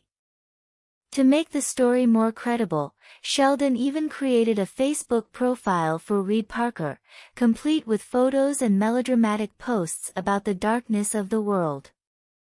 Martin curiously opened the computer to take a look. I remember him, he's that guy from your particle physics department, right? Didn't he also study theater performance theory? That's exactly why I chose him, Sheldon said smugly. Thin, brooding, and if necessary, he can showcase his acting talent. Leonard froze. You mean we're going to Long Island this weekend? Of course not. It's just a contingency plan. After all, Penny will be busy performing and won't want to follow us to Long Island to meet a dangerous runaway from rehab. Are you insane? Leonard couldn't believe his ears. It was just an excuse. And you told her I lied to her face. It was a white lie. Sheldon was satisfied with his decision. You were just trying to save me from embarrassment over a family scandal, so you took the guilt of lying upon yourself. From Penny's reaction earlier, your image undoubtedly improved. Martin stifled a laugh and nodded in agreement. Leonard stared at Sheldon in disbelief, then turned to Martin. Martin, say something. Considering this is a Cooper family internal matter, as an outsider, I shouldn't get involved. After all, a drug-addicted runaway cousin would embarrass the Coopers in front of outsiders. Martin shrugged. Leonard, if Penny asks, just say you dropped Sheldon off at Long Island and then spent the rest of the time drinking coffee alone at a cafe. Otherwise, it'll make me seem too cold-hearted. You're sure we have to do this? Leonard looked incredulous, completely surprised that Martin, the most emotionally intelligent and level-headed among them, was joining in the chaos. What else can we do? Martin seemed to recall something and shook his head reluctantly. You'd better resolve this soon, or Saturday morning, you'll find Reed Parker sitting at the dining table eating a bacon sandwich. Leonard grew even more panicked, unable to believe that a casual lie had led to such terrifying consequences. How is that even possible? Trust me, Leonard. Martin winked. Otherwise, why do you think Sheldon picked a guy with acting experience? End of chapter. Chapter 26, Max's new oven. As Martin had predicted, at 7 a.m. on Saturday, when Leonard got up to get a drink, he found a young man claiming to be Reed Parker, sitting at the dining table having breakfast. Martin, who had also gotten up early to exercise, wasn't too surprised when he passed by. He even greeted the man warmly, "Good morning, buddy." He was friendly in a way that was completely uncharacteristic of New Yorkers, who were usually cold and indifferent. When Martin returned from his workout, Reed Parker was already performing in front of Penny, who was wearing pajamas. The world is so unfair. Why did I have to suffer such a cruel fate as a child? I was expelled from the military base in New Guinea. I thought the therapist at the Hawaii base would save me, but, oh! That's a memory I can't even bear to recall. It was then that I could only rely on marijuana to numb my nerves. Leonard watched in disbelief. Penny looked sympathetic and compassionate. Martin didn't think this guy's operatic aria was as professional as his own. Sheldon quietly sneaked behind the guy. You're just a middle child, ignored by your parents, that's why you became addicted to drugs. Please stick strictly to the character profile I created for you. In American common understanding, middle children in families are often more rebellious and insecure, using outrageous behavior to attract their parents' attention. The guy now called Reed Parker turned around and whispered, "Come on, are you sure we're following general psychology?" Sheldon peeked while whispering, "Note that all of this is based on solid research." Professor Bourbon even conducted a 30-year observational study with strict double-blind control group data.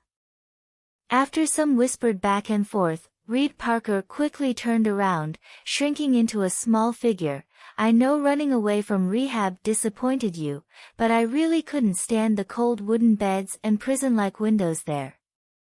Well, the negotiation failed. However, although this guy didn't follow Sheldon's script, the kind-hearted Penny still fell for it. She even let him lean on her shoulder, wearing only a tank top, while watching TV. Seeing the guy secretly flash a "score" expression, Leonard almost lost it. Another Monday arrived. Martin drove his Porsche to the office building where the law firm was located, just as Harvey Specter stepped out of his stretched luxury Lincoln. Unlike Martin, who drove himself, Harvey believed lawyers needed to think constantly, and driving themselves was simply a waste of time. So, he paid to rent a luxury car for his daily commute. Though expensive, it was indeed very convenient. Tough Monday, huh? As the junior in the firm, Martin chose to break the ice first. Harvey rarely showed a hint of a smile. If you look at it from the perspective of income, this is the most valuable day of the week. Working on a big case? Martin picked up on a clue. After showing their ID badges and entering the building, the two stopped in front of the elevator. "Someone wants to acquire Wyatt's communication patent." Martin tilted his head. "Looks like you'll soon be able to buy that Tesla." Many people didn't know that before Tesla made electric cars, they produced many niche handmade sports cars. Like Richard Mille watches, though young, they had quite the prestige. Harvey shrugged indifferently. "Honestly, I want to thank you for enlightening my somewhat dumb assistant." He didn't even realize Louis Litt was bluffing him. "I remember you hired him because he was smart enough." The elevator doors opened, and the two stepped inside, only to find themselves surrounded by a circle of scheming female white-collar workers. The male white-collar workers who had been waiting for the elevator earlier didn't even manage to squeeze in. There was no helping it. Harvey was handsome enough, and Martin wasn't far behind. Standing together, they could easily captivate females aged 16 to 50.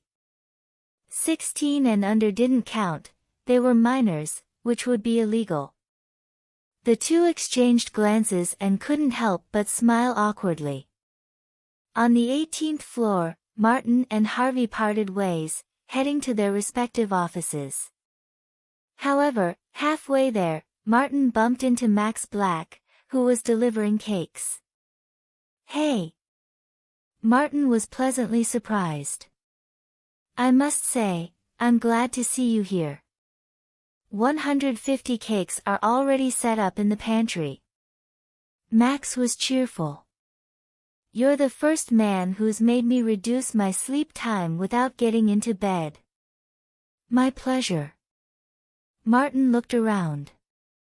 "Is Caroline still refusing to show up in Manhattan?" "Obviously," Max said with a helpless gesture. Martin couldn't do much about it, so he changed the subject. "How does the first day of delivery feel?" Max made an exhausted expression. "You know, I only slept 3 hours this morning. Later, I still have to work as a nanny. Hopefully, I won't accidentally add the cannabis I use to stay awake into the formula milk of the 2 kids. Do you need help?" Martin frowned, feeling that her current state wasn't great. Max shook her head. "Don't worry. I've already quit the noon shift. After taking care of the kids, I'll go back to sleep. It's just that the oven is a bit small now. Maybe in 2 months, we'll have enough money to buy a new one." "Oven?" Martin had a sudden idea. Maybe I know what Thanksgiving gift to give you, Martin said with a smile. Why don't you hold on until noon today and at least let the workers install the new oven for you? Otherwise, I don't think you two girls will be able to handle it. Are you kidding me? Max exclaimed loudly in the law firm corridor. No. Martin. You can't do this. I can't afford a gift equivalent to the price of a new oven right now. Martin waved it off nonchalantly. How about in return you ensure me a clean and hygienic midnight meal at Williamsburg restaurant? After all, you're the only person in that restaurant who can make Oleg wash his hands and deodorize. Damn it. Am I finally going to become corrupt for money? Max joked, shaking her head repeatedly. Martin, we're friends, you don't have to do this. We're friends, but also business partners. Remember, I'm your legal advisor. Martin patiently persuaded her. Listen, a brand new cake baking set in exchange for 1% of Max's homemade delicious cupcakes business. These shares and their profits will be put into a charity fund called Hope. How does that sound? Max still refused Martin's kindness, rejecting it repeatedly. Martin chuckled and shook his head. Do you know Facebook? I remember Lee Han is into it. He even tagged me in 25 photos last time, which made me feel a bit awkward. Though Facebook in 2007 hadn't yet expanded to the level of the top social platform it would become in his previous life, it had gradually gained popularity in North America. Many young people and college students used it as their first choice for self-expression and hookup attempts. For example, Howard, who kept failing but never gave up. Of course, I haven't even graduated high school yet. Max boasted naturally about her education. Okay. You're young. Martin waved his hand and explained patiently, Facebook's founder is my client. I encouraged him to start Facebook back in the day. He also has 1% of his shares in a charity fund, just like the terms I'm offering you. Max became even more excited, her voice rising 3 octaves higher than before. What? You're actually a shareholder of Facebook? She then tightly gripped Martin's hand. Can you make Beyoncé and Britney add me as a friend? That might be a bit difficult. Even Zuckerberg doesn't actively participate in establishing user friendships. Martin pretended to struggle as he explained. After a lot of commotion, Max finally accepted the fact that her roommate's running buddy was a big shot. This isn't charity, it's an upfront investment and treatment my clients deserve. And if you have a new oven, you can sleep an extra hour every morning, right? Martin finally managed to persuade Max to accept his kindness after much persuasion. Okay. But I'll choose the oven myself. After all, looking at your flashy appearance, I don't know what kind of oven would suit me best. Martin smiled, everything is up to you. As an investor, I'll only handle signing the checks. End of chapter. Chapter 27, A Phone Call for Help. Good morning, Duchess. Faced with this insidious greetings from 2 pretty little vipers in the company's administrative department, Rachel Zane kept her composure on the surface but inwardly seethed with anger. It was all that damn bastard's fault. Ever since he gave her the nickname, Duchess, rumors had been swirling around the office, everything from claims that she'd slept with him to whispers that she was desperate to marry into old money. Whatever people could think of, they said. If she didn't give him a piece of her mind today, she'd never get over it. From the elevator to her cubicle, Rachel stomped her high heels with extra force, and anyone who heard them could feel the waves of fury they carried. After quickly organizing her schedule and documents, Rachel stood up and walked into that bastard's office. Just as she was about to speak, she saw him frowning, completely absorbed in his computer screen, his left hand on the keyboard and his right hand moving the mouse non-stop. Had one of his cases hit a snag? Rachel thought back to the 2 months she'd been working as his secretary. He always handled every case effortlessly, which had pleasantly surprised Jessica, the big boss. She'd even mentioned it privately to Harvey, one of the senior partners, several times. I see the future of the firm in him. The most important case right now was the commercial merger Jessica had assigned to him. Could something have gone wrong with this multi-million-dollar deal? Her professional instincts told her not to interrupt his train of thought at this moment, so she sat down on the couch against the wall, thinking about how to dispel the rumors. After a while, Martin finally reacted. Good job, guys. That's it for now, I'm logging off.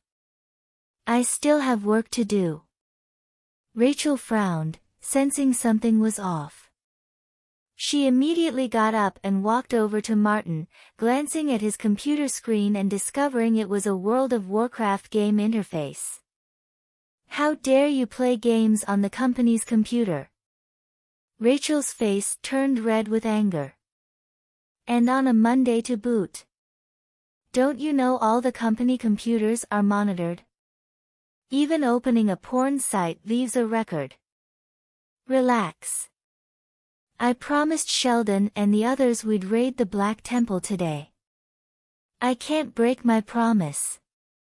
Unlike regular office workers, Monday mornings were when the department head met with school leaders at the university, leaving postdocs like Sheldon free. Martin shrugged indifferently, closed the game, and turned his chair to face Rachel. What do you need? Rachel was both angry and speechless.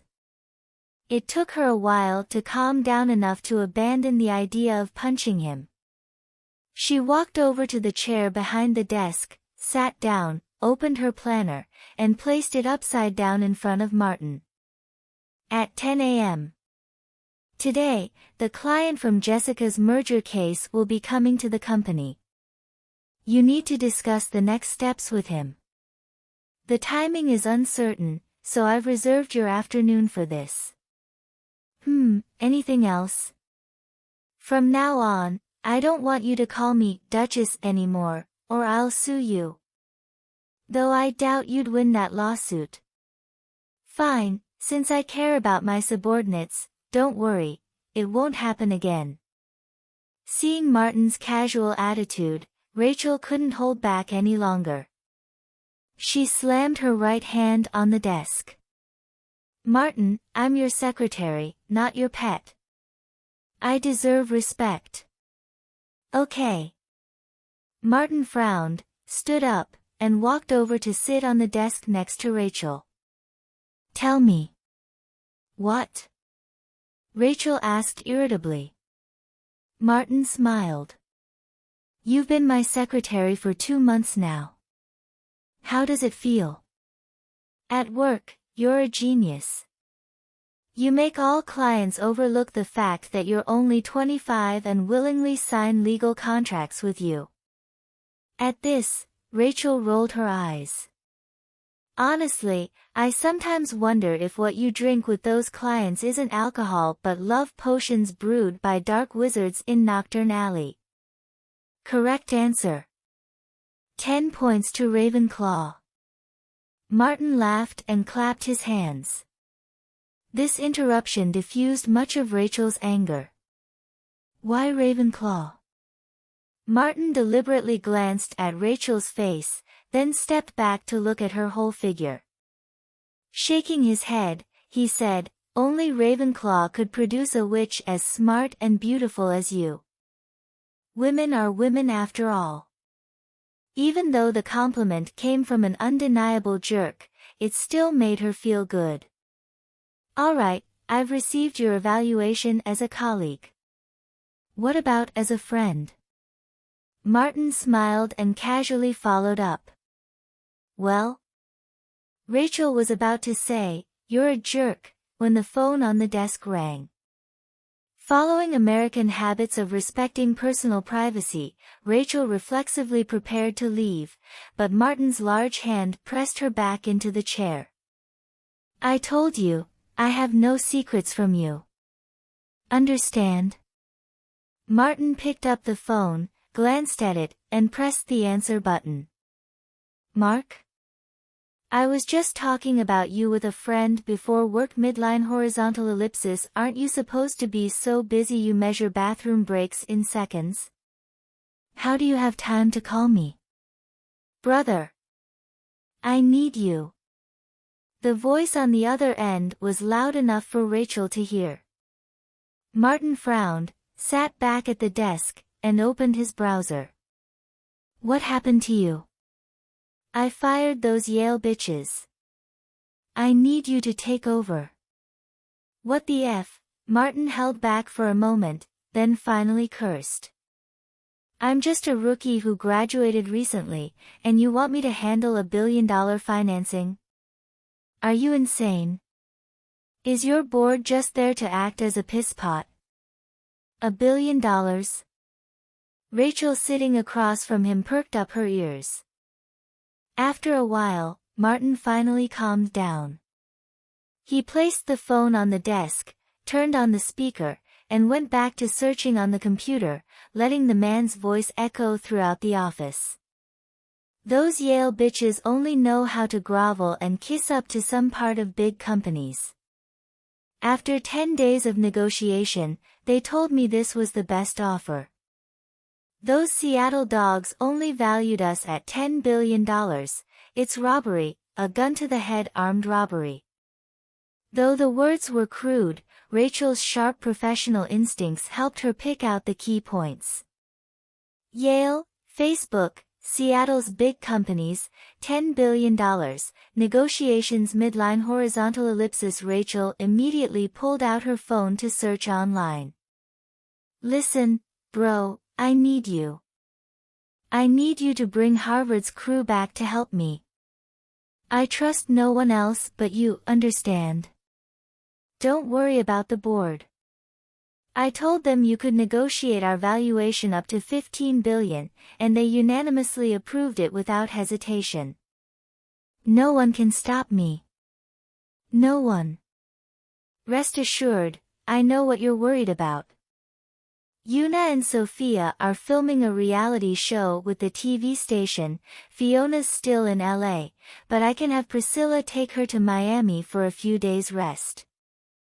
You don't have to worry about them holding a gun to your head and forcing you to date them." Hearing the increasingly illogical rambling on the phone, Martin shook his head helplessly and brought the phone to his mouth. "Listen, Mark, I can't believe you're this high on such a beautiful Monday morning. Go back and sleep it off. When you wake up, I'll pour you a glass of water to clear your head." "Thanks, Martin. I'll wait for you." After the call ended, Rachel looked up, her eyes full of anticipation as she gazed at her boss. "Do you have one of those skimpy bikinis?" Martin had completely lost the rough tone he'd used during the call. Rachel rolled her eyes again. "How about the kind with just 2 strings?" Martin's eyes lit up, and he clicked his tongue. "Even better. Then I won't have to flip you over and over when applying sunscreen. It's November. Northern Canada already has snow." Rachel shot Martin a flirtatious glance and returned to her cubicle. Though Martin had only asked about the bikini, their 2 months of communication and interaction had formed a smooth between them. First, they booked the earliest tickets to Los Angeles. Then Martin called Priya and handed over the preliminary preparations for Jessica's commercial merger case to her. Martin had to admit, having such a capable secretary was truly wonderful. Of course, capable didn't include that meaning midline horizontal ellipsis. End of chapter. Chapter 28. brothers reunite 2 hours later. After packing up their things, Martin and Rachel boarded the plane to Los Angeles. Rachel performed her duties as a secretary excellently. She sorted through freshly printed documents that hadn't yet been categorized while fending off frequent advances from flirtatious flight attendants. Facing a tens of billion-dollar financing deal, especially one abruptly handed over mid-negotiation, even the usually confident Martin's gaze turned cautious as he stared out the window. Back in 2003, while pursuing his master's degree in law at Harvard, Martin met Mark Zuckerberg, who had just started college a year earlier. Martin wasn't sure whether this Zuckerberg was real or part of the TV universe, given that The Big Bang Theory and Two Broke Girls both featured plotlines and jokes about Facebook. In fact, many celebrities made real-life appearances in these shows. For example, in Suits, Harvey Specter serves as the legal advisor to basketball superstar Michael Jordan, Stephen Hawking becomes Sheldon's good friend, Kim Kardashian considers filming a reality show at Max's Cupcake Shop.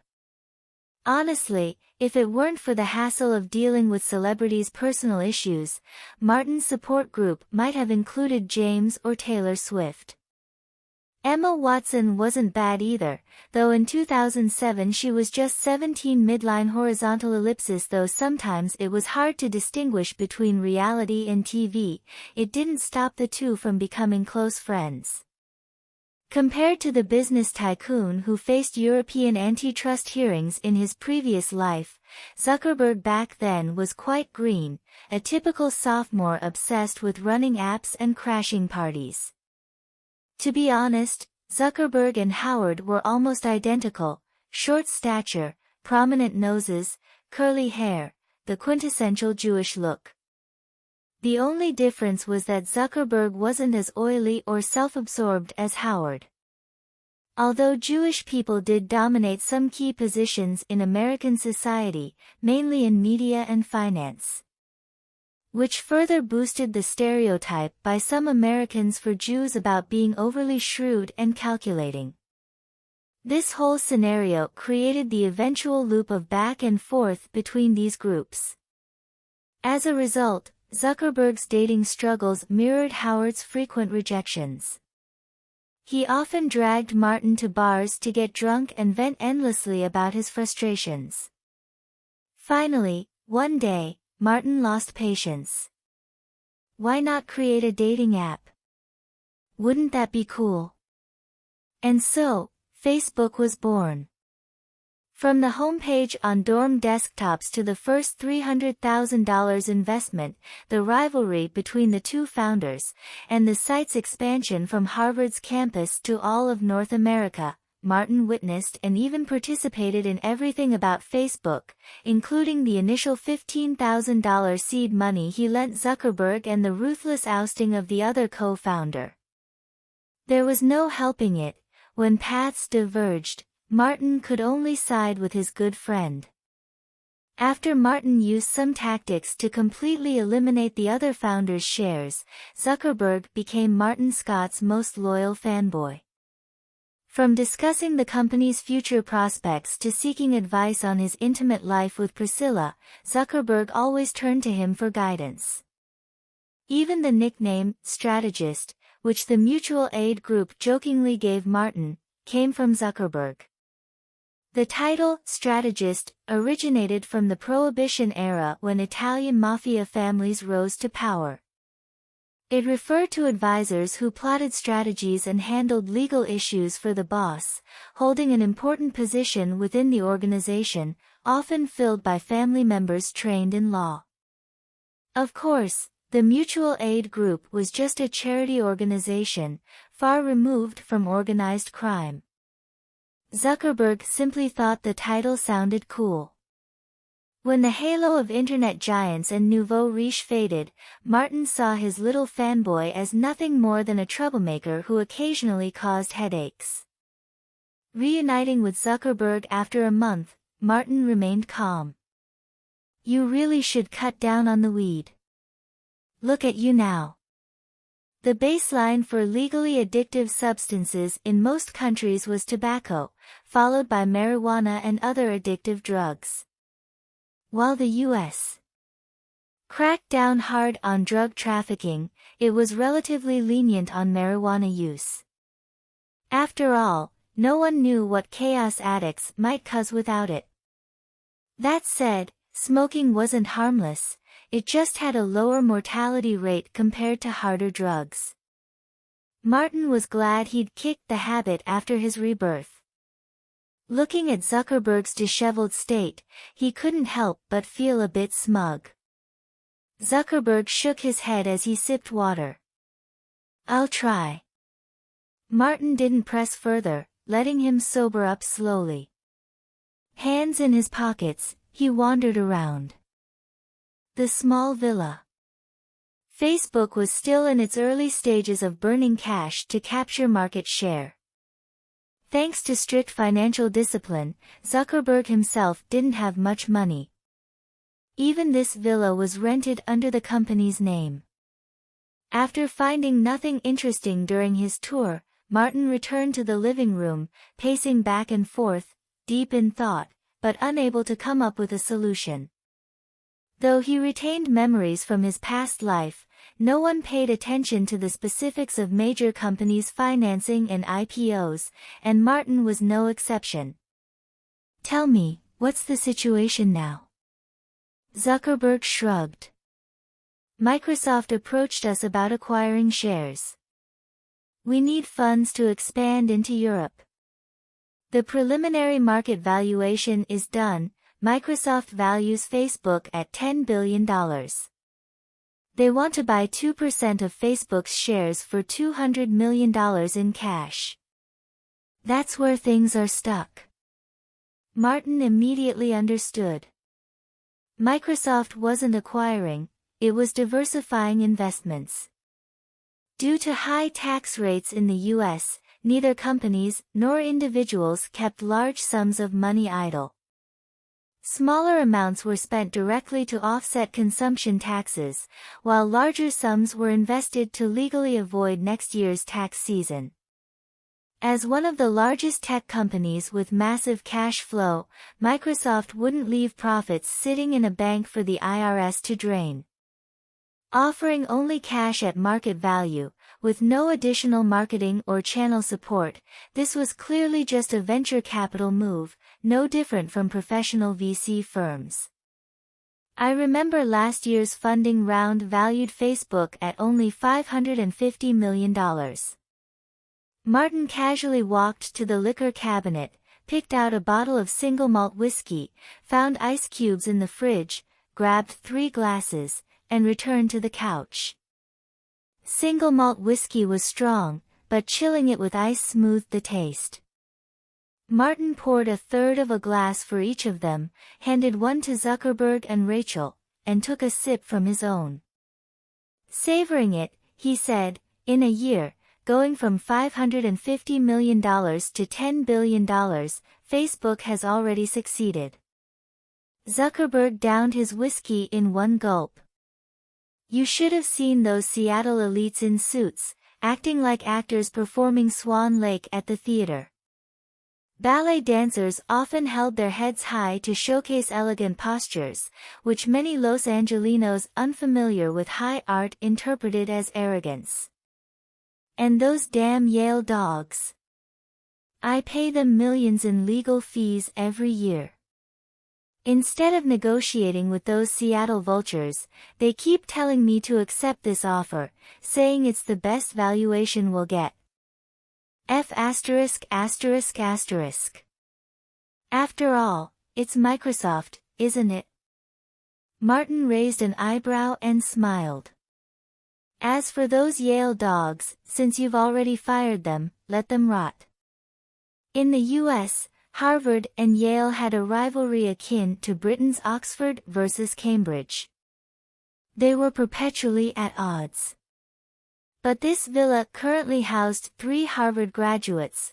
Well, Zuckerberg had dropped out, but that didn't stop them from mocking Yale grads. Martin and Zuckerberg stayed in the villa all afternoon and evening. Dinner was a hastily ordered pizza and Coke brought in by Rachel. Their conversation lasted until 9:30 p.m. Back at the hotel, Rachel finished checking in, and Martin took the room key, rubbing it absent-mindedly. Have Priya bring over the blank corporate client contracts as soon as possible. End of chapter. Chapter 29. A day without Martin. While Martin was imparting life lessons to his good friend and little fanboy, back in New York, two women were gathered around a new oven. Ding! The oven emitted a pleasant chime. Caroline Channing, like a cheerleader, jumped up and down outside. Max! Hurry! Time's up! Max Black, on the other hand, acted like an experienced master baker. Hold on. Based on my experience, the cakes need to stay in the oven for 5 more minutes to become softer. They waited the extra 5 minutes with their phones in hand before cheering and opening the oven to take out the steaming, fragrant cupcakes. Each picked one in their favorite color, clinked them together like a toast, and then solemnly took a bite. Absolutely incredible. Caroline still retained her Manhattan princess flair for dramatic expressions. This is the most delicious cupcake I've ever had. Even the $30 Barbie cupcakes from First Avenue can't compare. She even started doing a hilariously awkward hip-twisting dance while holding her cupcake. New oven. New oven. If I put your awkward frosting model on top of the cake, it'd definitely sell for more than $30. Max teased between bites. For Max, who used baking as a way to clear her mind and enjoy life, the new oven wasn't just about faster baking times and better tasting cakes, it was like a brand new life partner. Midline horizontal ellipsis. Though happy, Max couldn't shake the feeling that she was being a bit of a heartbreaker. Midline horizontal ellipsis. After baking 200 cupcakes, they finally released all their excitement and collapsed onto Caroline's bed, exhausted. 150 of the cupcakes were for Pearson Hardman Law Firm, and 50 would go to Williamsburg Restaurant, some for the staff to taste, others to be sold in the kitchen. Even while resting, Max kept an eye on the new oven. Honestly, this is the first gift I've received since I was 7 that didn't come with a man's bodily fluids. It feels like a dream. Max, why didn't you agree to expand your cupcake business after I nagged you for so long? Caroline didn't respond but instead asked curiously, and yet, after only 2 conversations with Martin, you agreed? Because he's a man, and you're a woman. Max answered lazily. And I'm a 100% straight woman. You like him? Caroline immediately sat up, shocked. How could you? He's my midline horizontal ellipsis bed buddy. Just a bed buddy, Max joked, feeling playful and crossing a line in their sisterhood code. Keep an eye on your guy, he might end up in my bed one day. Even though they were close enough to share the same tube of lipstick, when it came to men, even casual running buddies, Caroline couldn't help but freak out. Okay. Okay. It was just a joke, all right? Max quickly signaled a timeout and explained why she agreed to the cupcake business. Even though you kept encouraging me, all your promises felt like castles in the air, you know? You told me people would love my cupcakes and we'd make lots of money. Midline horizontal ellipsis, but it all sounded like the bedtime fairy tales my mom used to tell me before she got hooked on cocaine. Martin's different. He paid to put the cupcakes in the pantry at his law firm, made internal recommendations, and I even signed my first supply contract because of him. That guarantees I'll earn an extra $300 every day. I really had no reason to refuse. Hearing this explanation, Caroline suddenly felt a bit disheartened. Is the gap between Wharton and Harvard really that big? Honestly, I've always thought so. Max added another jab to her heart. Caroline had always been proud of attending Wharton Business School, which allowed her to maintain some dignity even after going bankrupt. Forget those Upper East Side bitches who only cared about money. But today, after hearing Max's analysis, she realized how far behind she was compared to Martin. She only knew how to keep persuading without realizing that people like Max, living on society's bottom rung, couldn't afford even one failure. Martin, on the other hand, handed success directly to Max on a silver platter. This realization left Caroline feeling utterly dejected, even thinking she was completely useless. Max, listen to me. Caroline lay on the bed for a moment, then sat up seriously. I think you gave me too much equity. I haven't done anything to help. You and Martin can handle this just fine. Max didn't agree. Without you I wouldn't have met Martin, wouldn't have thought of turning cupcakes into a business, and certainly wouldn't have gotten such an amazing gift. Listen, you and Martin brought me aboard this ship, so don't think about leaving me out now. We're in this together. Oh. Max, meanwhile, in Martin's apartment, the genius quartet inevitably felt Martin's usually unremarkable presence. The biggest change? When they ordered Chinese takeout in English, the food tasted a bit different from what Martin usually ordered in Chinese. Though the flavor was decent, the genius foursome still sensed a hint of racial discrimination. Yes, discrimination by Asians against whites, Jews, and even fellow technically Asian Indians. I can't believe they treated us like this. Leonard still awkwardly poked at the rice in his box with chopsticks. I ordered Kung Pao chicken, but the restaurant sent General Tso's chicken. I mean, the least they could do was hire someone to handle their customers better if they can't learn English at their age. In America, stereotypes about whites held by Asians include hostile racism towards Asians as opposed to subtle racism toward blacks, poor financial planning abilities, and an inability to handle food with myriad of spices.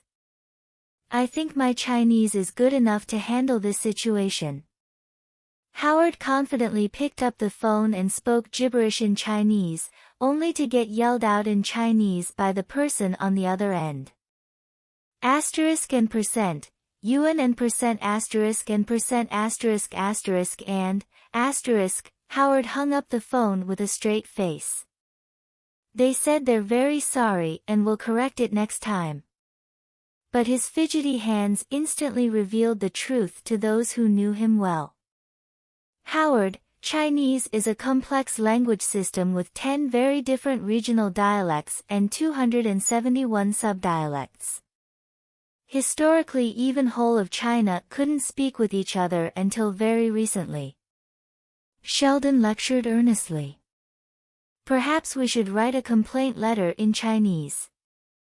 You know, despite differences in pronunciation, written communication is always precise.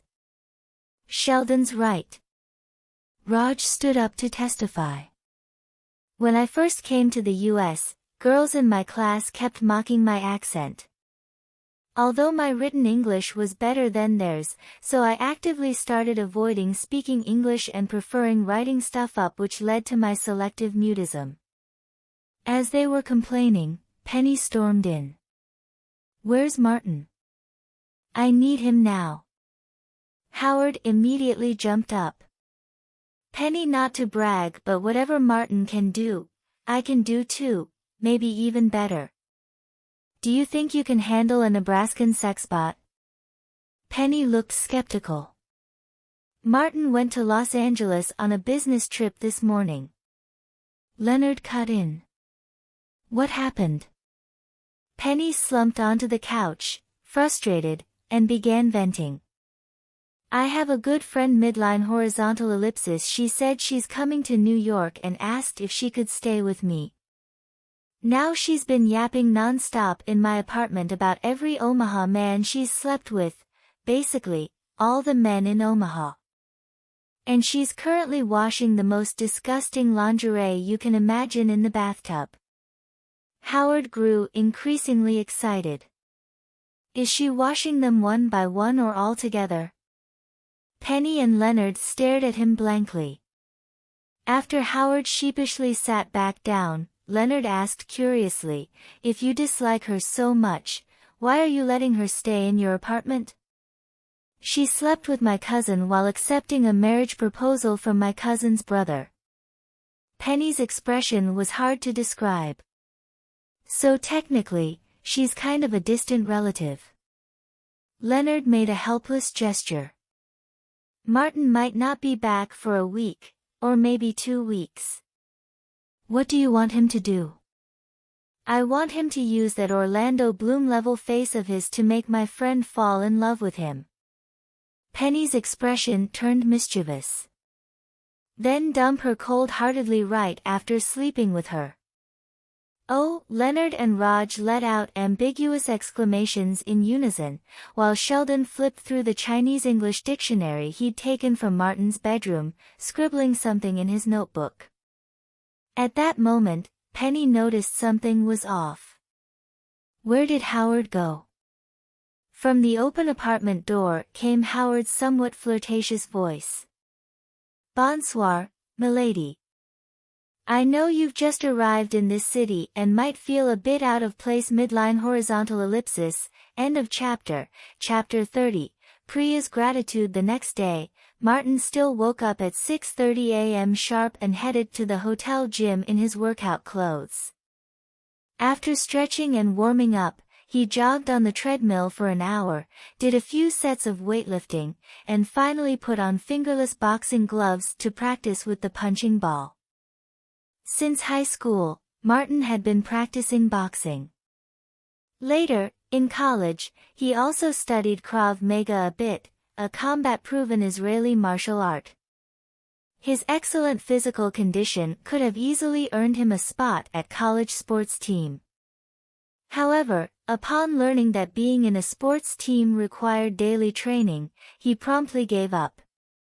As he punched and dodged the rebounding punching ball, Rachel Zane walked in wearing a professional skirt suit and 3-inch heels, instantly drawing the attention of all the men exercising in the gym.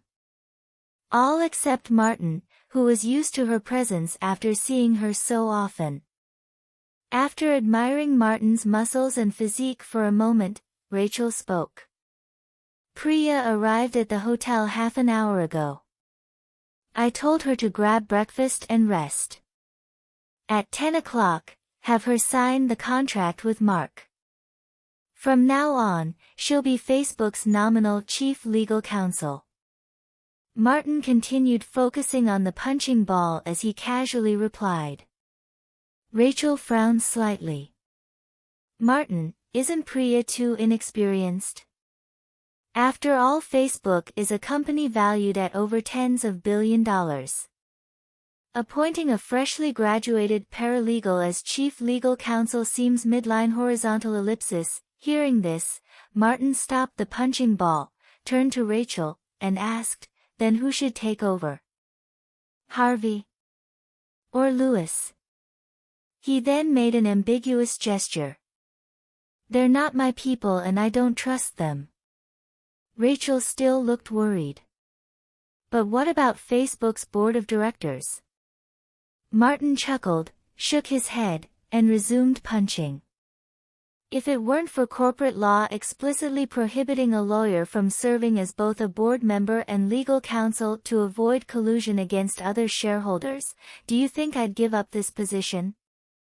Priya is one of my pre-selected team members, only she can make me feel at ease. Priya is just the nominal chief counsel. I'm still in control of the actual operations.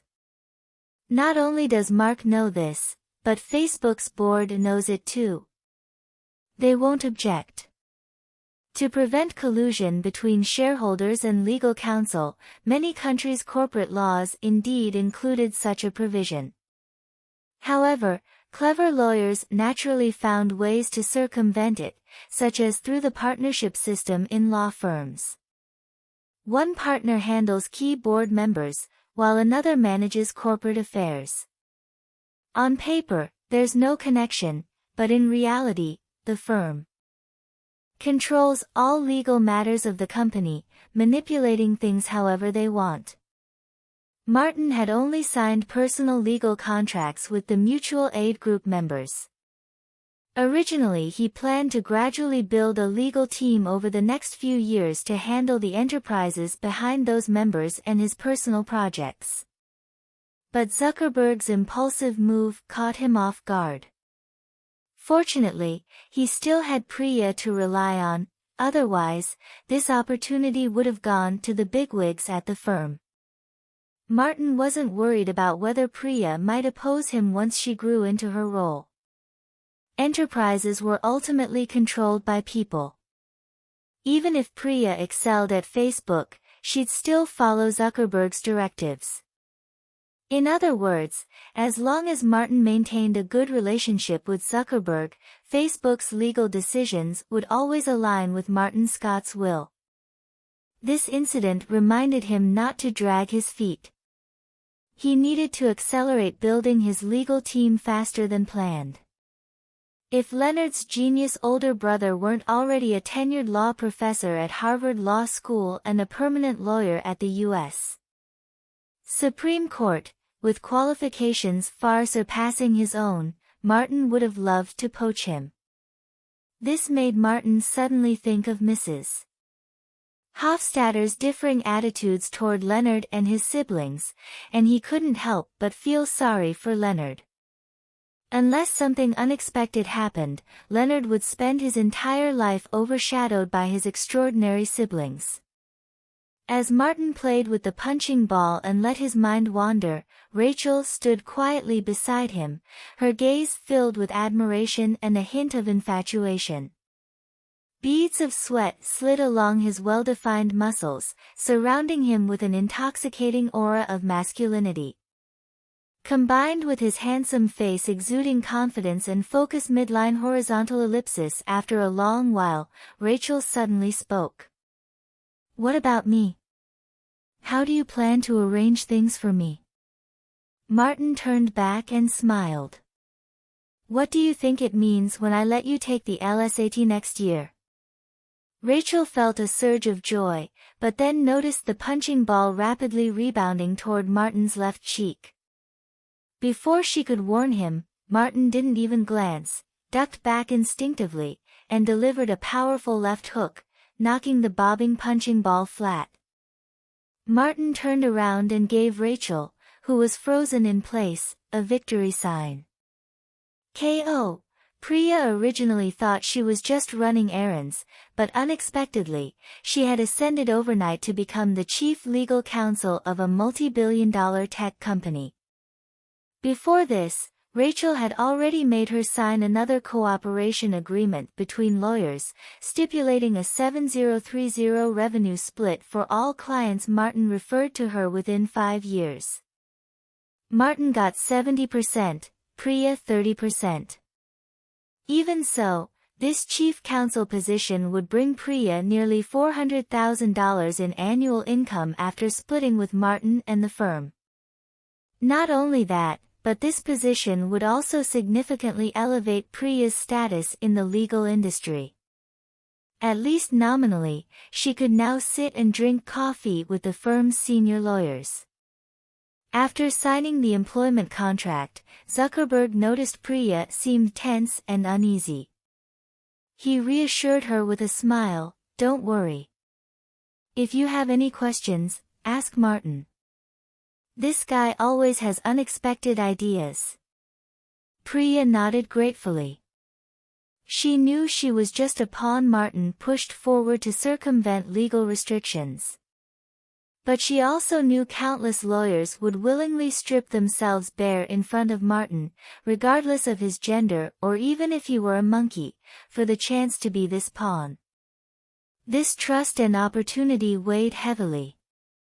After collecting the contracts, Priya sat somewhat dazed in the new Audi A6 Facebook had assigned her. Returning to the hotel, she immediately went upstairs and knocked on Martin's door. Opening the door, Martin stepped aside with a smile and asked, "Finished signing the contract?" Priya nodded blankly. Martin turned and walked into the room. Facebook has its own legal department. They'll send you daily briefings, which will also be copied to me. You can familiarize yourself with corporate legal matters since that'll be your main focus going forward. I'll mentor you for 2 years, after which you can handle things independently. As for this negotiation with Microsoft, I'll midline horizontal ellipsis. Before he finished, Martin's body was suddenly shoved onto the bed. A curvaceous, fiery figure pressed herself against him. To be honest, if this woman weren't Priya, Martin would have made her beg on her knees hours later. Throughout history, men have always cared deeply about their prowess in that area. Martin struggled to suppress his desire, using his long-term combat training to quickly regain control of the situation. "You know we can't do this." Martin sat up on the bed, pulled Priya to the couch, and handed her a glass of ice water. After a long silence, Martin felt Priya had calmed down and finally spoke. "Professionally speaking, I'm your superior. Whether you're willing or not, if anything happens between us, I can't avoid the suspicion of using my position to coerce sexual favors." American law was extremely strict about sexual harassment. As long as there was a power imbalance, the dominant party was always legally more vulnerable. For example, between a boss and subordinate, or a teacher and student midline horizontal ellipsis. Looking at Priya, who now seemed embarrassed and ashamed, Martin's eyes inadvertently glanced at her disheveled shirt collar. "On a personal level, we're good friends. I don't want to lose you someday because of emotional complications. It would be an unbearable loss for me. Just stay like this, okay? We can be colleagues and good friends for life." Priya held the glass of water, lowered her head in deep thought for a long time, and finally looked up at Martin with a mix of disappointment and acceptance.